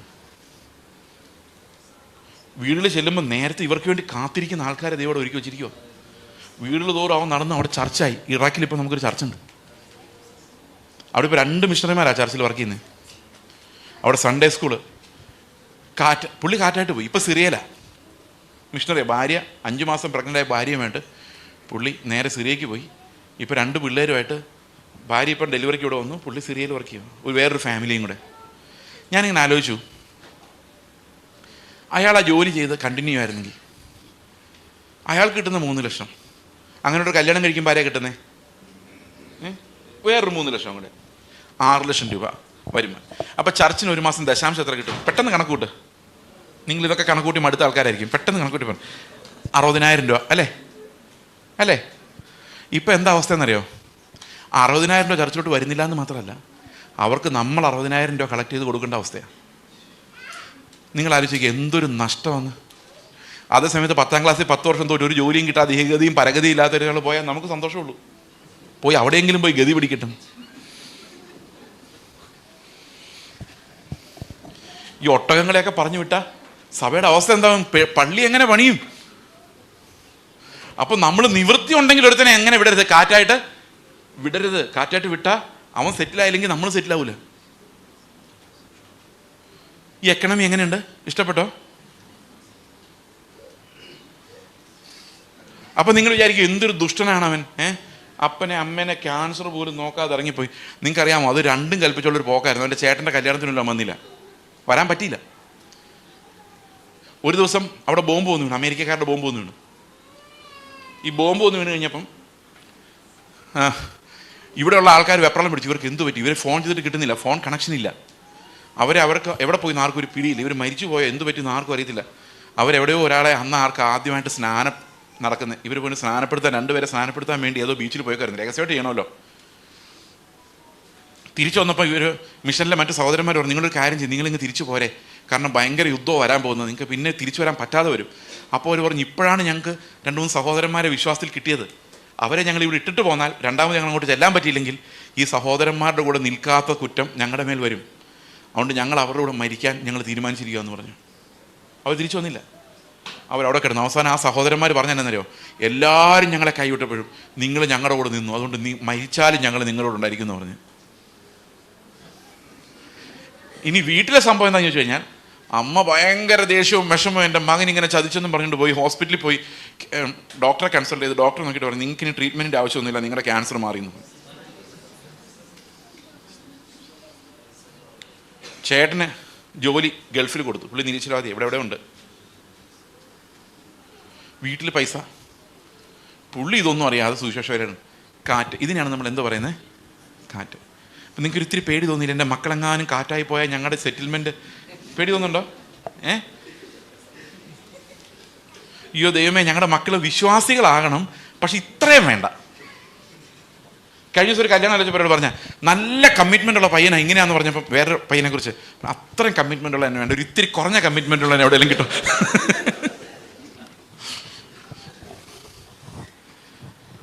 ഈ മരണത്തെ ഭയപ്പെടാതെ അവിടെ പോയി എല്ലാം ഉപേക്ഷിച്ച് കാറ്റ് പോലെ പോയ ആൾക്കാരും ഞങ്ങൾ എവിടെയെങ്കിലും സെറ്റിലാക്കണേ എന്ന് പറഞ്ഞ് നിലവിളിച്ചുകൊണ്ടിരുന്ന ആൾക്കാരെല്ലാവരും ഒന്നിച്ച് അവിടെ നിൽക്കുന്ന സ്ഥിതി ആലോചിച്ച് നോക്കി. ഈ സ്വർഗത്തിൽ പോയിട്ട് ഒന്നിച്ച് നിൽക്കുന്ന സ്ഥിതി ആലോചിച്ച് നോക്കി. എന്തൊരു നാണക്കേടായിരിക്കും. അവർ ദൈവത്തിൻ്റെ കാര്യം നോക്കിയപ്പോൾ നമ്മൾ എന്ത് ചെയ്തു? ആദ്യം വായിച്ച പോലെ മനുഷ്യരുടെ കാര്യം നോക്കി, ലജ്ജയില്ലാതെ മനുഷ്യരുടെ കാര്യം നോക്കി. മനുഷ്യരങ്ങനെ, പക്ഷെ ശുശ്രൂഷിക്കുന്നവർ ഒരു ആത്മാവിൻ്റെ പേരെടുത്തുകൊണ്ട് മനുഷ്യരുടെ കാര്യം നോക്കി. ദൈവം നമ്മളോട് ചോദിക്കാതിരിക്കുമോ? ചോദിക്കാതിരിക്കുമോ? അതുകൊണ്ട് ക്രിസ്തു അപ്രത്യക്ഷമായത്. സഭകളിൽ നിന്ന് ക്രിസ്തു അപ്രത്യക്ഷമായി. കുറേ വർക്കുകൾ മാത്രമായിട്ട് ഇത് അവശേഷിച്ചു. തീരെ സമയമായില്ലേ? 5 മിനിറ്റ്. ഓക്കെ. അപ്പോൾ ഇനി നമ്മൾ ഈ അഞ്ച് ദിവസം ചിന്തിക്കാൻ പോകുന്നത് എന്താണെന്നറിയോ? ഞാൻ ഇനി ഇങ്ങനത്തെ പേടിപ്പിക്കൊന്നുമില്ല കേട്ടോ, ഇന്നോട് തീർന്നു. ഞാൻ എൻ്റെ കഥ പറയുന്നില്ലേ, എൻ്റെ കഥ എന്ന്. അപ്പം എൻ്റെ കഥ പറയുന്നത് എനിക്കൊരു ആശ്വാസമാണ്. കാരണം ഞാനെങ്ങും പോയില്ല, ഇവിടെ തന്നെ ഉണ്ടല്ലോ. ഇടയ്ക്കിടയ്ക്ക് ഗൾഫിലൊക്കെ വരുന്നുണ്ട്. അപ്പം നിങ്ങൾ എന്നെപ്പറ്റി വിചാരിക്കായിരിക്കും അയാൾ കല്ല് പോലെയായിട്ട് മറ്റു കാറ്റിൻ്റെ കഥ പറയാൻ. ഈ കാറ്റ് പോലെ എന്ന് പറഞ്ഞു കഴിഞ്ഞാൽ നമ്മൾ എവിടെയെങ്കിലും സിറിയക്ക് ഇറാക്കിനോ പോകണം എന്നല്ല എൻ്റെ അർത്ഥം. ദൈവം എവിടെ വിട്ടാലും പോകാൻ സെറ്റിൽമെൻറ്റിന് വേണ്ടി ആഗ്രഹിക്കാതെ, അതായത് ഇന്ന സ്ഥലത്ത് സെറ്റിലാകണമെന്ന് ആഗ്രഹിക്കാതെ, ഞാനൊരു പിടി വെക്കാതെ കർത്താവ് എവിടെ കൊണ്ടുപോയാലും കുഴപ്പമില്ല എന്നുള്ളൊരവസ്ഥ എൻ്റെ ഹൃദയത്തിനകത്ത് വരുമ്പോഴാണ് എനിക്ക് ആത്മസ്വഭാവം ഉണ്ടാകുന്നത്. അതിൻ്റെ ഫലം പലരിലും പലതായിരിക്കും. അപ്പോൾ അങ്ങനെ ആത്മസ്വഭാവമുള്ളവരെല്ലാം കൂടെ ഒന്നിച്ച് വരുന്ന സ്തോത്രം ചെയ്യുമ്പം, ആരാധിക്കുമ്പം, അവർ കഴിഞ്ഞ ആഴ്ച നടത്തിയ കാര്യമല്ല പറയുന്നത്, ചത്തുപോകേണ്ട ഞങ്ങളെ, നരകത്തിൽ പോകേണ്ട ഞങ്ങളെ നിത്യജീവൻ്റെ അവകാശികളാക്കി മാറ്റിയ കുഞ്ഞാടിന് സ്തോത്രം. ഞങ്ങൾക്ക് ഒരു യോഗ്യതയില്ലായിരുന്നു, ഞങ്ങൾക്ക് അനുസരിക്കാൻ പോലും കഴിവില്ലായിരുന്നു. ഒരു പാട്ടുണ്ട്, പിളർന്ന ഒരു പാറയെ നിന്നിൽ ഞാൻ പറയട്ടെ. അതിനകത്ത് ഫസ്റ്റ് ആൻസർ, കൽപ്പന കാത്തിടുവാൻ ഒട്ടും ശക്തനല്ല ഞാൻ, വൈരാഗ്യമേറിയാലും കണ്ണുനീർ ചൊരിഞ്ഞാലും വന്നിടാ പാപനാശം. ഞാൻ കരഞ്ഞാലും കണ്ണുനീർ ചൊരിഞ്ഞാലും എൻ്റെ പാപത്തെ ഇല്ലാതാക്കാൻ പറ്റത്തില്ല. ഞാൻ അയോഗ്യനും അനുസരണ ഇല്ലാത്തവനുമായിട്ട് തന്നെ ഇരിക്കുമ്പോൾ ഒരു കാറ്റിൻ്റെ സ്വഭാവം എൻ്റെ ഉള്ളിൽ തന്നിട്ട്, അത് ഞാൻ വീട്ടിൽ പോയി നിങ്ങൾ വായിക്കാൻ പറഞ്ഞു, മറന്നു പോരുത്, ഹോംവർക്ക് ചെയ്യാതെ വരരുത്. അവൻ ഉയരത്തിൽ നിന്ന് ആത്മാവിനെ തന്ന് എനിക്കൊരു കാറ്റിൻ്റെ സ്വഭാവം എൻ്റെ ഉള്ളിലുണ്ടാക്കി. അങ്ങനെ എന്നെ വീണ്ടും ജനിപ്പിച്ചു. അവന് ഒരർഹതയില്ലാത്ത എന്നെ എതിരെ കടത്തി വിട്ടു. ഈ ദൈവരാജ്യത്തിൻ്റെ വഴിയിലൂടെ, മനുഷ്യരാൽ അസാധ്യമായൊരു വഴിയിലൂടെ ദൈവം എന്നെ കടത്തിവിട്ടു. അത് ഓർക്കുമ്പം അതിൻ്റെ മുമ്പിൽ കഴിഞ്ഞ ആഴ്ച നടന്നു, അതിൻ്റെ മുമ്പത്തെ ആഴ്ച നടന്നു നമുക്കൊരു വിഷയമല്ല. നമുക്ക് ഇഷ്ടംപോലെ പ്രാർത്ഥനായോഗങ്ങൾ നടത്താം. പക്ഷെ ഞായറാഴ്ച നമ്മൾ കൂടി വരുമ്പോൾ പറയണം, കർത്താവെ ഞങ്ങളെ രക്ഷിച്ച കർത്താവിന്, കുഞ്ഞാടിന് മഹത്വം. അറുക്കപ്പെട്ട കുഞ്ഞാട് ബലവും സ്തുതിയും മഹത്വവും ബഹുമാനവും സ്തോത്രവും സ്വീകരിപ്പാൻ യോഗ്യൻ. രക്ഷ കുഞ്ഞാടിൻ്റെ ദാനമാകിയാൽ ഈ പുതിയ നിയമത്തിലെ വെളിപ്പാട് പുസ്തകത്തിൽ ഈ ദൂതന്മാരെല്ലാം കമന്ന് കിടന്ന് കുഞ്ഞാടിനെ ആരാധിക്കുന്ന സീൻ നമ്മൾ കാണുന്നത്. അതാണ് പുതിയൊരു പാട്ട്. എന്താ പുതിയ പാട്ട്? സകല ജാതികളിൽ നിന്നും വംശങ്ങളിൽ നിന്നും ഗോത്രങ്ങളിൽ നിന്നും ഈ കുഞ്ഞാട് അറുക്കപ്പെട്ട് അവൻ അവരെ വിലക്ക് വാങ്ങി ദൈവത്തിന് രാജ്യവും പുരോഹിതന്മാരും ആക്കി വെച്ചിരിക്കുന്നു എന്നൊരു പുതിയ പാട്ട് അവർ പാടുന്നു. അവർക്ക് നേരത്തെ പാട്ട് അറിയത്തില്ലായിരുന്നു. നേരത്തെ പരിശുദ്ധൻ പരിശുദ്ധൻ പരിശുദ്ധൻ എന്ന് മാത്രം പാടിക്കൊണ്ടിരുന്ന ദൂതന്മാര് നമ്മളെ കണ്ടപ്പം പാട്ട് മാറ്റി.